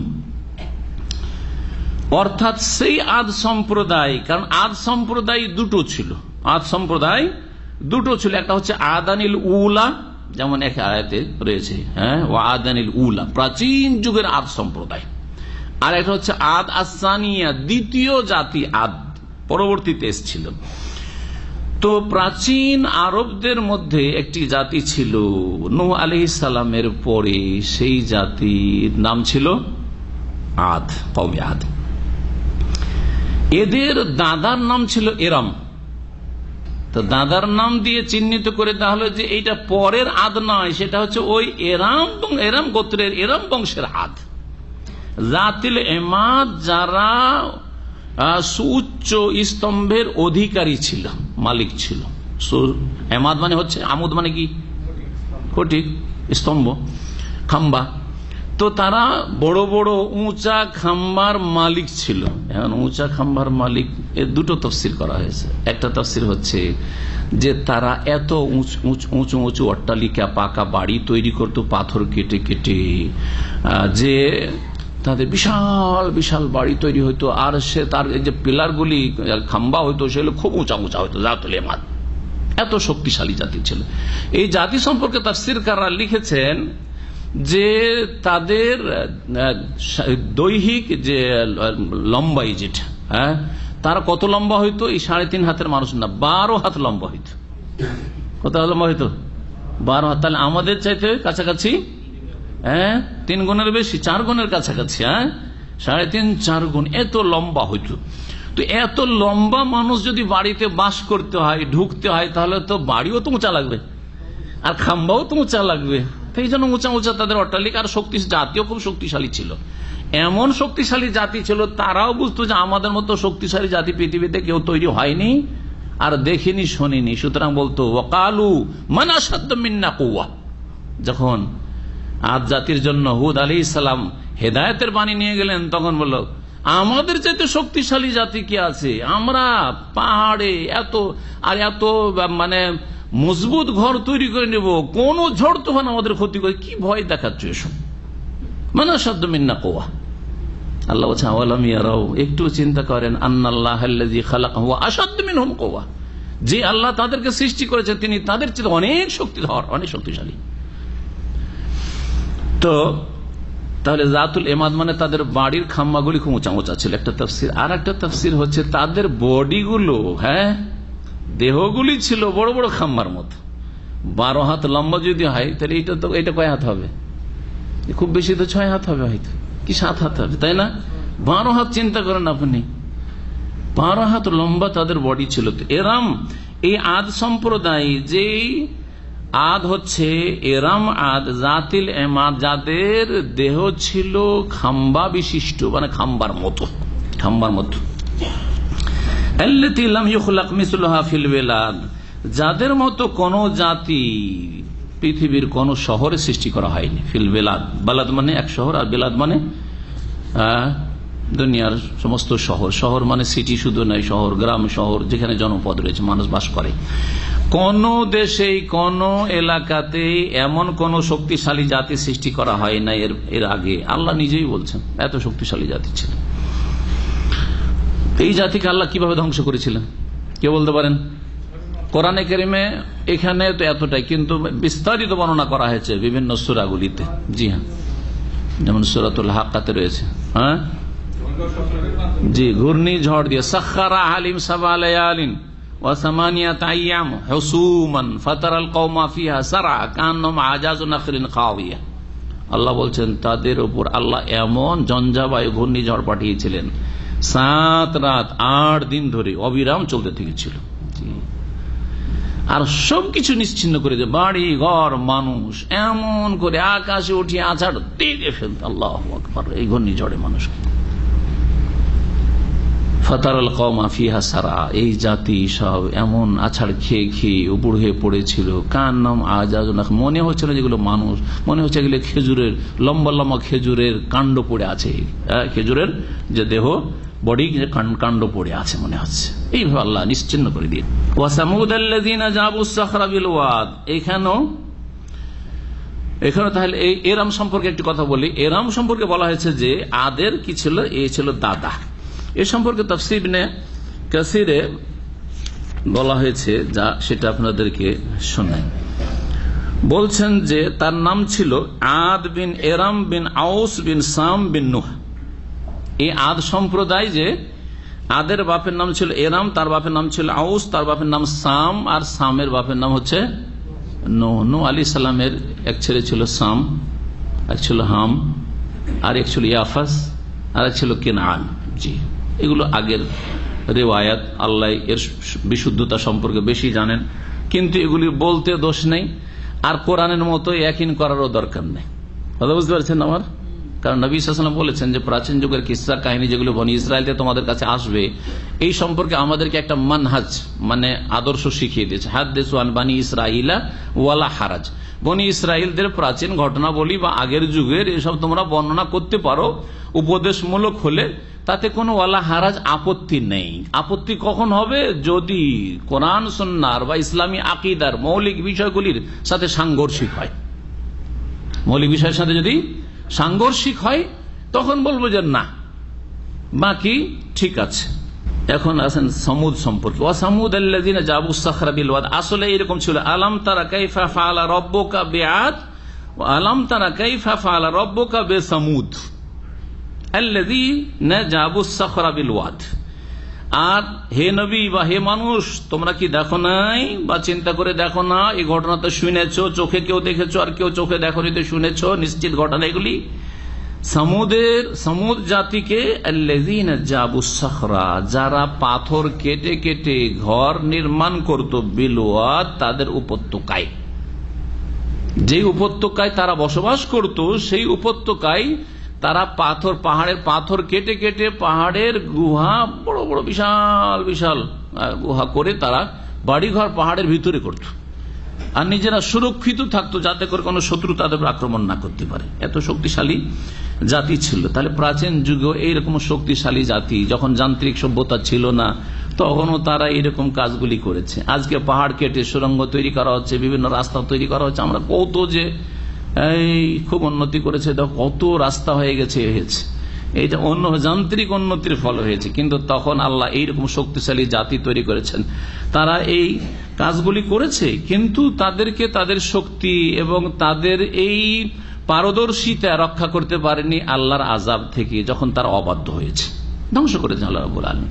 সুতরাং আজকেও যান্ত্রিক সভ্যতার যুগে এই সায়েন্স আছে, টেকনোলজি আছে, আর এই আছে, আর সেই আছে, আর খুব শক্তি আছে, এগুলো কিছুই কাজ দেবে না আল্লাহর কুদরতের সামনে আযাব ইলাহি যদি নেমে আসে, কিছুই কাজ দেবে না।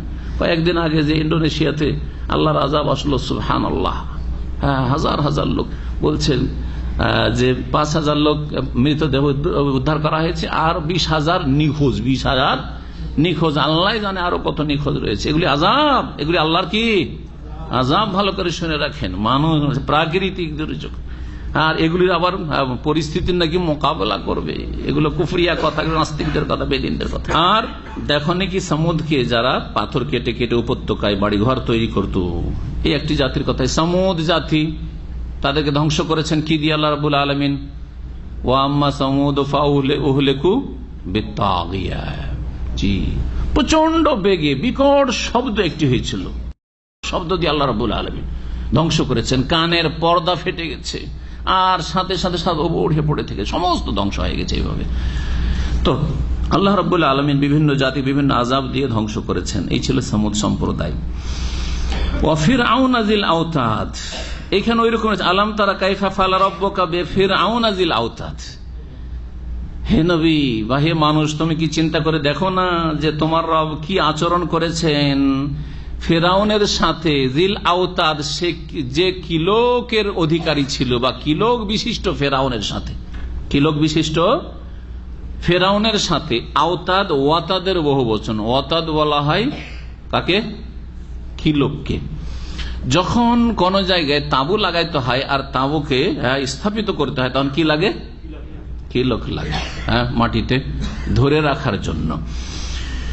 তো এখানে এটা একটা তাফসীর। ফেরাউনকে কিলোকের অধিকারী বা কিলোক বিশিষ্ট ফেরাউন কেন বলা হইল? বলছে যে ফেরাউনের লক্ষ লক্ষ সেনাবাহিনী ছিল, এই সেনাবাহিনীর ছাউনিগুলি সব ছিল কিসের? এই তাঁবুর ছিল। এই ছাউনিগুলিকে শক্তিশালী মজবুত করে স্থাপিত করার জন্য কিলোক ব্যবহার করা হইতো, সেই জন্য ফেরাউনকে কি বলা হয়েছে? ফেরাউন জিল আওতাদ, অর্থাৎ এখানে কিলোকটা আসল উদ্দেশ্য হচ্ছে বিশাল সেনাবাহিনীর মালিক। তাহলে ভাব অর্থ, এই জন্য কোন কোন তাফসিরে শাব্দিক তর্জমা করেন, লফজি তর্জমা করেনি, কি করেছে? আর ফেরাউনকে দেখো নাই যে ছিল বিশাল সেনাবাহিনীর অধিকারী। জিল আওতাদ মানে কি করে দিল তাহলে? বিশাল সেনাবাহিনীর অধিকারী। এখানে সেনাবাহিনীর কথা শব্দে নাই, কিন্তু যেহেতু সেনাবাহিনী এসব ছাউনিতে থাকতো, সেই জন্য বিশাল সেনাবাহিনীর অধিকারী। এটা হয়ে গেল ব্যাখ্যাগত বা তাফসিরি তর্জমা, এটা একটা হয়ে গেল। তাহলে বিশাল সেনাবাহিনীর মালিক থেকেও ফেরাউন নিজেকে রক্ষা করতে পারে, নিজের রাজত্ব রক্ষা করতে পারে নাই। 2 নম্বর তাফসির হচ্ছে যে এখানে ওয়াতাদ মানে কি লোকই, অর্থাৎ মানে সেনাবাহিনী টাহিন না, অর্থাৎ মানে কি লোক। আর ফেরাউন মুসা আলাইহিস সালাম আসার পরে যখন তার দাওয়াত শুরু হলো, যারা ঈমান নিয়ে আসতো মুসা আলাইহিস সালামের ওপর, তাদেরকে ধরে ধরে তাদের 2 হাতে 2 পায়ে কিলোক পেরেক ঢুকিয়ে তাদেরকে শুলে চড়িয়ে শাস্তি দিত আর মারত। সেই জন্য তার আল্লাহ রাব্বুল নাম দিয়েছেন যে ফেরাউন হচ্ছে কিলোকওয়ালা ফেরাউন। ওই ফেরাউন জালেম যে কিলোক দিয়ে মানুষকে শাস্তি দিত, আযাব দিত আর হত্যা করত, সেই জালেমকে আল্লাহ কি করেছেন দেখো নাই, এই কথা বলা হয়েছে। তাহলে তাফসীর তাহলে আলাদা হয়ে গেল। আল্লাযীনা তাগাও ফিল বিলাদ, এই 3টি জাতি এরা শহরে শহরে দেশে সারা দেশে কি করেছিল? সীমালঙ্ঘনমূলক আচরণ করেছিল। তাগাও সীমালঙ্ঘন করেছিল, বাড়াবাড়ি করেছিল। ফাকসারু ফিহাল ফাসাদ, অতঃপর দেশে তারা বিশাল বিপর্যয় সৃষ্টি করেছিল, বহু ফাসাদ সৃষ্টি করেছিল, বহু বিশৃঙ্খলা সৃষ্টি করেছিল, মানুষের জন্য বড় অশান্তি সৃষ্টি করেছিল। জি হ্যাঁ, হককে মানবে না, আর কেউ যদি হকের অনুসারী হয় তো তার উপর চলবে জুলম এবং অত্যাচার। হকের কথা কেউ বললে তার বাঁচার অধিকার নেই। এই ছিল তাদের অবস্থা। ফাকসারু ফিহাল ফাসাদ। জি হ্যাঁ, আর সবচেয়ে বড় ফাসাদ হচ্ছে শিরক। এখানে ফাসাদের তাফসীর করতে মুফাসসিররা বলেছেন যে আশ-শিরকু ওয়াল কাতলু। এই জালেম জাতিগুলি কি করত? সবচেয়ে বড় অপরাধ হচ্ছে শিরক, এই ফাসাদ তাদের মধ্যে ছিল। আর 2 নম্বর ছিল যারাই শিরক থেকে তওবা করে তৌহিদবাদী মুমিন মুসলিম হইতো তাদেরকে কি করত? খুন করত, হত্যা করত। তো এরা চরম বিপর্যয় সৃষ্টি করেছিল শিরকের মাধ্যমে এবং ভালো মানুষদেরকে খুন করার মাধ্যমে। ফাসাব্বা আলাইহিম রাব্বুকা সাওতা আযাব। অতঃপর যার ফলে আল্লাহ কি করলেন, হে নবী বা হে মানুষ, তোমার প্রতিপালক আল্লাহ তাদের ওপর হানলেন কি? সাওতা আযাব, শাস্তির চাবুক। তাদের উপর শাস্তির চাবুক হানলেন, শাস্তির চাবুক। আল্লাহ রাব্বুল এই আযাবকে কি বলেছেন আল্লাহ রাব্বুল আলামিন? চাবুক। যেমন চাবুক দিয়ে মারা হয়, শাস্তির চাবুক হানলেন, অথবা বলতে শাস্তির কষাঘাত করলেন, যেটাই বলেন না কেন।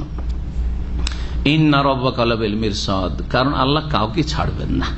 পাপ চেনে না বাপকে। জি হ্যাঁ, আপনাকে পাপের ক্ষেত্রে ছাড় দেবেন 1 বার 2 বার 5 বার, কিন্তু অবশ্যই একবার ধরা হবে, অবশ্যই একবার ধরা হবে। দুনিয়াতে না ধরা হইলেও ধোকা খাবেন না। খুব লম্বা একটা রশি আল্লাহ ছেড়ে দিয়েছেন, যাও তুমি যা, কিন্তু ধরবেন যখন তো ইন্নাবাদ সরাব্বিকালা শরীদ, কঠোর ভাবে আল্লাহ ধরবেন। সুতরাং কখনো যেন অপরাধী কথা না মনে করে যে আমার তো কিছু হয় না, অনেক পাপ করেছি, কিছু তো হলো না, না।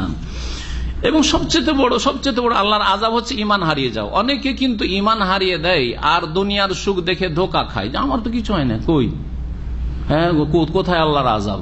কিন্তু ও জানে না যে সবচেয়ে বড় আল্লাহ আযাব ওর উপরে নেমে এসেছে, ওর ঈমানই হারিয়ে গেছে। হ্যাঁ, শিরক বিদআত করে ইসলামটাই হারিয়ে দেয়, তাওহীদই হারিয়ে দিয়েছে, সুন্নাত হারিয়ে দেয়, বিদআতে ডুবে যায়। ওটাই তো বড় আযাব, ওটাই তো বড় আযাব। আর কি চাও তুমি? ইন্না রাব্বাকা লাবিল মিরসাদ, নিশ্চয় তোমার প্রতিপালক যে সূক্ষ্ম দৃষ্টি রেখেছেন, সূক্ষ্ম নজর রেখেছেন, অদ্ভুত রয়েছেন। ফাআম্মাল ইনসানু ইযা মাবতালাহু রাব্বুহু ফাআকরামাহু ওয়া না'আমাহু ফায়াকুলু রাব্বি আকরামান। এখান থেকে আল্লাহ রাব্বুল আলামিন মানুষ যে 2 রকম অবস্থা হয় মানুষের, কখনো সুখ আসে, কখনো দুঃখ আসে। অধিকাংশ মানুষের স্বভাব সুখের সময় মনে করে যে আমার মতো ভালো মানুষ নেই, আমি ভালো না হলে এমনি আল্লাহ দিচ্ছে। জি, কাফেররা তো মনে করে যে আমরা যদি অপরাধী হব তো এত কেন সুখী আমরা, মুসলিমরাই কেন দুর্গত, মুসলিমদের উপরই বিপদ আপদ কেন, যত বিপদ আপদ মুসলিম দেশে। এতে কাফেররা ধোকা খাচ্ছে না? কাফেররা ধোকা খাচ্ছে।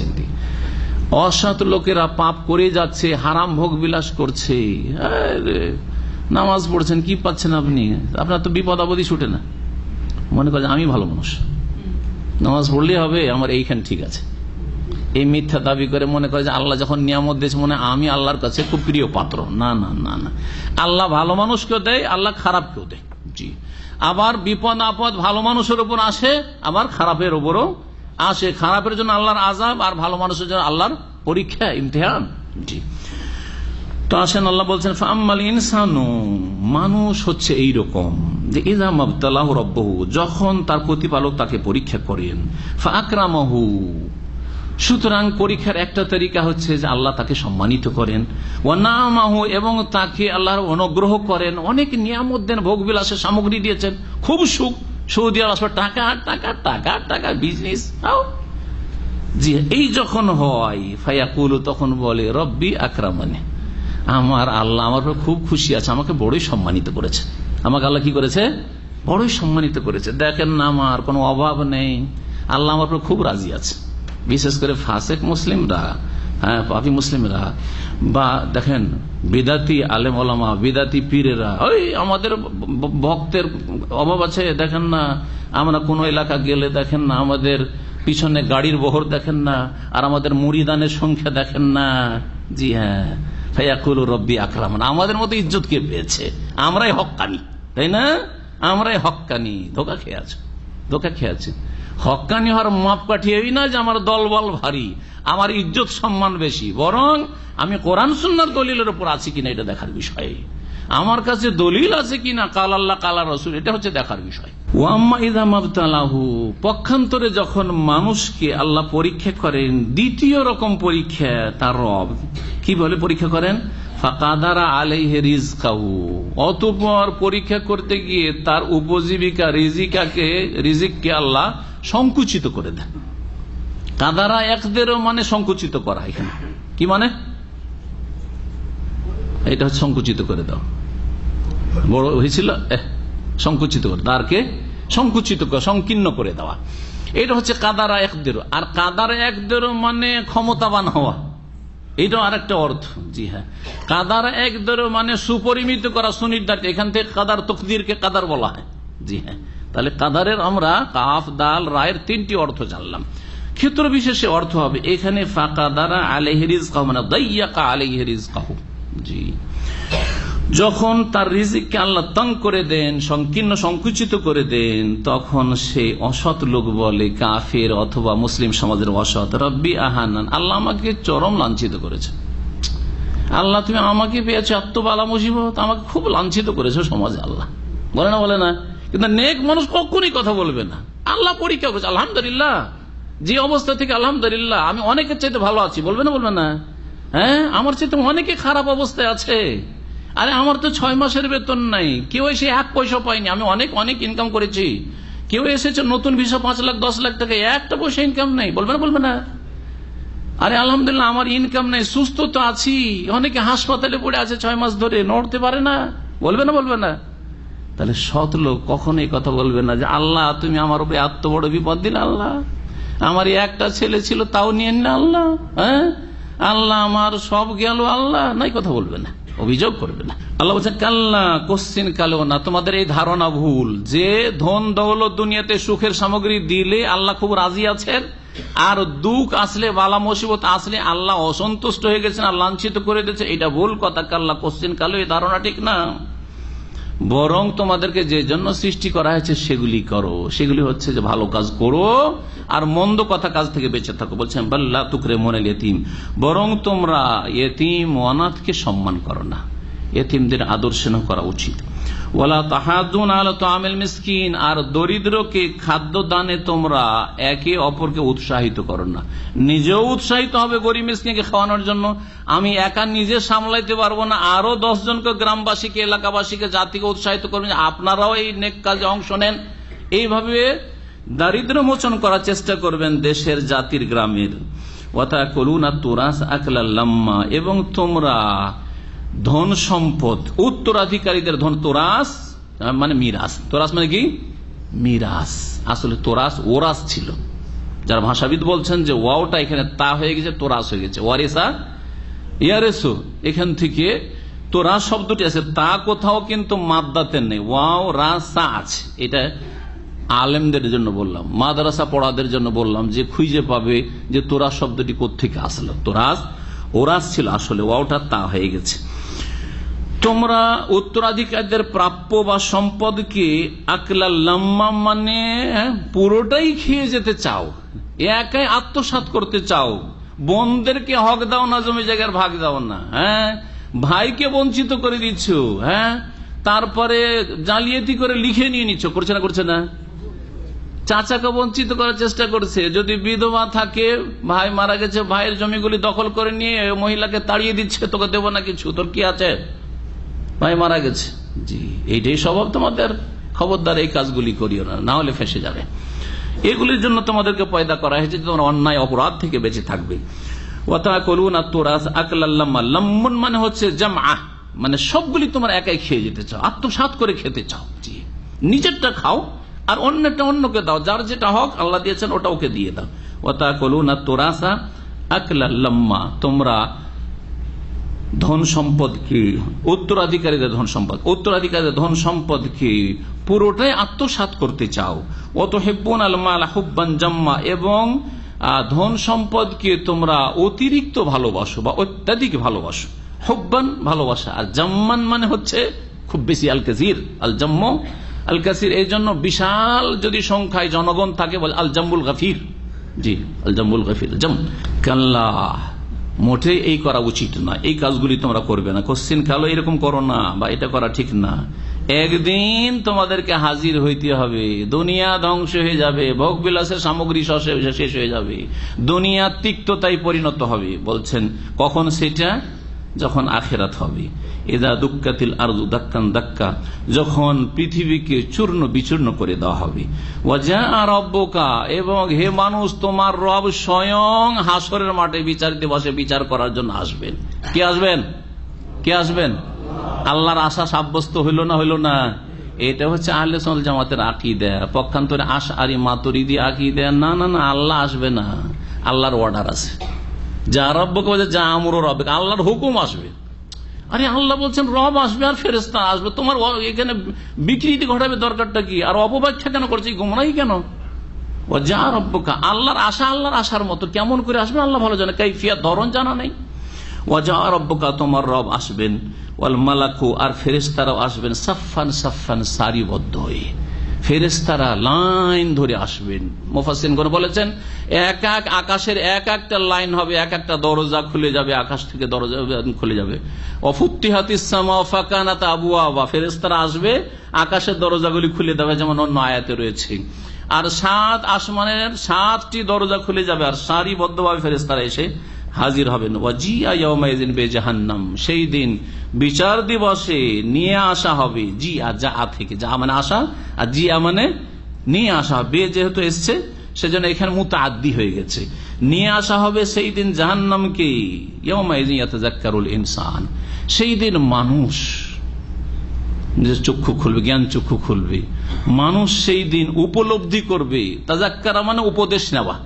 সেই দিন হুঁশ জ্ঞান হবে যে হাই রে, কি করেছি রে, বড় অন্যায় কাজ করেছি, আজকে বুঝতে পেরেছি, আজকে সংশোধন করছি, কিন্তু তখন তার সংশোধনের টাইম নেই। এই যে জাহান্নামকে নিয়ে আসা হবে, এই মর্মে সহিহ হাদিস রয়েছে নবী করিম সাল্লাল্লাহু আলাইহি ওয়াসাল্লাম। তাতে কি রয়েছে? জাহান্নামের কতটি লাগাম থাকবে? 70,000, 70,000 লাগাম থাকবে। মা কুল্লে জেমামিন, আর এক একটা লাগাম ধরে টান দিবে কতজন ফেরেশতা? 70,000 70,000 ফেরেশতা। সুবহানাল্লাহ। তাহলে 70,000-কে 70,000 দিয়ে গুণ দেন, যে কত ফেরেশতা নেমে আসবে আল্লাহ রাব্বুল আলামিনের, মালায়েকা নেমে আসবেন, আর জাহান্নামের তর্জন গর্জন থাকবে, হুঙ্কার থাকবে। আর এই ভয়াবহ অবস্থা হবে সে হাসর মাঠে। আল্লাহ যেন আমাদের হেফাজত করেন এবং সেখানকার বালা মুসিবত থেকে আল্লাহ যেন আমাদেরকে বাঁচিয়ে রাখে। তখন মানুষ উপদেশ, ওয়ান্না লাহু যিকরা, কিন্তু তখন উপলব্ধি করে লাভটাই কি হবে? কোনো কাজে আসবে না। তখনকার উপলব্ধি করা বা উপদেশ নেওয়া কোনো কাজে আসবে না। ইয়াকুলু, যখন হাসরের মাঠে এইরকম অবস্থা হবে তখন বলবে, ইয়া লাইতানি কাদ্দামতু লিহায়াতি। কাফের, মুশরিক, বেদিন, দুনিয়াদার, পেট পূজারি, সারা জীবন আল্লাহ পরকাল বলে কোনো চিন্তা হয়নি যে আখেরাতের জন্য কিছু করি, সংশোধন করি, কিছু ভালো আমল করি, আখেরাতের জন্য সম্বল নিই, কোনো কিছু চিন্তা করেনি। জন্মসূত্রে হয়তো মুসলিম হতে পারে, কিন্তু তার কোনো চিন্তা ছিল না, পেট আর পেট, দুনিয়া আর দুনিয়া। এরা বলবে কাদ্দামতু লিহায়াতি, দুনিয়ার জন্য তো অনেক কিছু করেছি, কিন্তু এই জীবন, হায়াতি মানে হাযিহিল হায়াত, এই যে জীবন শুরু হয়েছে, এই জীবনের জন্য যদি অগ্রিম কিছু পাঠাইতাম, হাই ইয়া লাইতানি, হাই কাদ্দামতু লিহায়াতি, যদি এই জগতের জন্য বা এই জীবনের জন্য অগ্রিম কিছু পাঠাইতে পারতাম দুনিয়া থেকে, তাহলে আজকে কাজে আসতো। এখন বুঝতে পেরেছে। সেই দিনটা এমন হবে যে দিন আল্লাহর শাস্তি দেওয়ার মতো কোন দুনিয়ার শাসক, কোন শক্তি শাস্তি দিতে পারবে না। যদি দুনিয়ার সবচেয়ে বড় জালিমকে ধরেন মানব জাতির ইতিহাসে, আর সীমাহীন শাস্তি দিয়েছে কোন মানুষকে, তারপর আল্লাহর আযাবের মতো, আল্লাহর শাস্তির মতো শাস্তি পৃথিবীতে কেউ দিতেও পারে না, দিতে পারেও নি। এত শাস্তি দেওয়া হবে কাফের, মুশরিক এবং আল্লাহর অবাধ্যদেরকে, নাফরমানকে। ওয়ালা ইউসিকু ওয়াসাকাও আহাদ, আসামিকে বেঁধে নিয়ে আসে না প্রশাসনের লোকেরা, বেঁধে নিয়ে আসে, হাত বেঁধে, পা বেঁধে, চোখ বেঁধে, কত কি বেঁধে নিয়ে আসে। বাঁধে না? বাঁধে না? নড়তে পারে না, চড়তে পারে না, ছেলে এইভাবে ওখানে দাঁড়িয়ে হতে পারে না, পারে না, যা আপনি কল্পনা করতে পারেন। এর চাইতে আল্লাহর বান্ধন আরো মারাত্মক ধরনের হবে। তাই আল্লাহ বলছেন ওয়ালা ইউসিকু ওয়াসাকাহু আহাদ, আর আল্লাহর বাঁধনের মতো কেউ বাঁধতে পারে না পৃথিবীতে শাস্তি দিতে গিয়ে। এত শাস্তি আল্লাহ দেবেন, জি হ্যাঁ, অসৎ লোকদেরকে। এতক্ষণ পর্যন্ত তো অসৎ লোকের কিছু কথা হইল, এখন ভালো মানুষের কথাও শোনেন, যে ভালো মানুষের সেখানে যে আদর আপ্যায়ন হবে, আর সেখানে তাদেরকে সম্মানজনক জীবন দেওয়া হবে, তাদেরকে ওয়েলকাম আহলান ও সাহলান করা হবে। আল্লাহ বলছেন ইয়া আইয়াতুহান নাফসুল মুতমাইন্না, ওখানে আল্লাহ ডাক দেবেন, হে প্রশান্ত আত্মা, হে প্রশান্ত চিত্ত, জি হ্যাঁ, ইরজি ইলা রাব্বিকি, তুমি তোমার রবের কাছে ফিরে আসো। রাদিয়াতাম মারদিয়া, সন্তুষ্ট হয়ে, আর সন্তোষ ভাজন হয়ে, সন্তুষ্ট হয়ে এবং সন্তোষ ভাজন হয়ে। কি মানে? রাদিয়াতুন মানে নিজে রাজি, তুমি রাজি হয়ে যাবে, আর মারদিয়া মানে হচ্ছে সন্তোষ ভাজন, মানে তোমার ওপর কেউ রাজি। কে রাজি? আল্লাহ রাজি। মারদিয়া, মারদিয়া মানে যার ওপর রাজি কেউ হয়েছেন, আল্লাহ রাজি হয়ে গেছেন, মারদিয়া। আর রাজিয়া যিনি রাজি হয়ে গেছেন। তাহলে জান্নাতি নিজেও সন্তুষ্ট হয়ে যাবে পেয়ে, মুমিন মুমিনাত, আর আল্লাহ তাদের ওপর কি হয়ে যাবেন? রাজি হয়ে যাবেন। এই জন্য সাহাবায়ে কেরাম সম্পর্কে আল্লাহ বা সালাফ তাদের অনুসারীদের সম্পর্কে আল্লাহ বলেছেন, তাবেঈনদের সম্পর্কে বলেছেন, এবং তাদের কিয়ামত পর্যন্ত যারা সত্যিকার অনুসারী হবে তাদের সম্পর্কে রাদিয়াল্লাহু আনহুম, আল্লাহ রাজি হয়ে যাবেন ওদের ওপর, আর ওয়ারাদু আনহু, আর ওরাও রাজি হয়ে যাবে কার উপর? আল্লাহর উপর। জি, সন্তুষ্ট এবং সন্তোষ ভাজন। ইয়া আইয়াতুহান নাফসুল মুতমাইন্না ইরজি ইলা রাব্বিকা রাদিয়াতাম মারদিয়া ফাদখুলি ফি ইবাদি, সুতরাং তুমি আমার বান্দাদের মধ্যে প্রবেশ করো, মানে এই জান্নাতে বান্দাদের অন্তর্ভুক্ত হয়ে যাও। ওয়াদখুলি জান্নাতি, এবং আমার জান্নাতে প্রবেশ করো। এখানেই আমাদের তাফসীর শেষ হলো। এই কথাটি কখন বলা হবে, এটা একটা কথা বাকি থাকলো। এই যে ইয়া আইয়াতুহান নাফসুল মুতমাইন্না থেকে শুরু করে আসো আসো আসো বলা হবে, ইরজি ইলা রাব্বিক কখন বলা হবে? তিনটি সময় বলা হবে। তাফসীরকারদের তিনটি মত রয়েছে, তিনটেই ঠিক। একটা বলা হবে কখন? মৃত্যুর সময়, যখন মরণ আসে তখন চিন্তিত হয় মানুষ, তখন মৃত্যুর মুহূর্ত ঘনিয়ে এসছে, তখন এটা বলা হয় ইরজি ইলা, চলো চলো রবের কাছে চলো, কোনো চিন্তা নেই, তুমিও রাজি হবে, আল্লাহ তোমার উপর রাজি। আর একটা বলা হবে কখন? জি হ্যাঁ, যখন কবর থেকে পুনরুত্থিত হবে, উঠানো হইল তখন। জি হ্যাঁ, ওই সময় বলা হবে। কবর থেকে উঠছে, ভয়াবহ অবস্থা, পেরেশান, তখন ডাক আসছে, ইয়া আইয়াতুহান নাফসুল মুতমাইন্না ইরজি ইলা রাব্বিকা রাদিয়াতাম মারদিয়া ফাদখুলি ফি ইবাদি ওয়াদখুলি জান্নাতি। আর একটা ডাক দেওয়া হবে যখন হিসাব নিকাশ হচ্ছে, আর হাতে হাতে আমলনামা আসছে, এখন জান্নাতে যাওয়ার হুকুম হবে, তখন এই অর্ডারটা হবে, ফাদখুলি ফি ইবাদি ওয়াদখুলি জান্নাতি। এই তিনটি সময়ের কথা বলা হয়েছে। হাযা ওয়া সাল্লাল্লাহু আলা মুহাম্মাদ ওয়া আলা আলিহি ওয়া সাহবিহি আজমাইন। সুবহানাকাল্লাহুম্মা ওয়া বিহামদিকা আশহাদু আল্লা ইলাহা ইল্লা আনতা আস্তাগফিরুকা ওয়া আতুবু ইলাইক।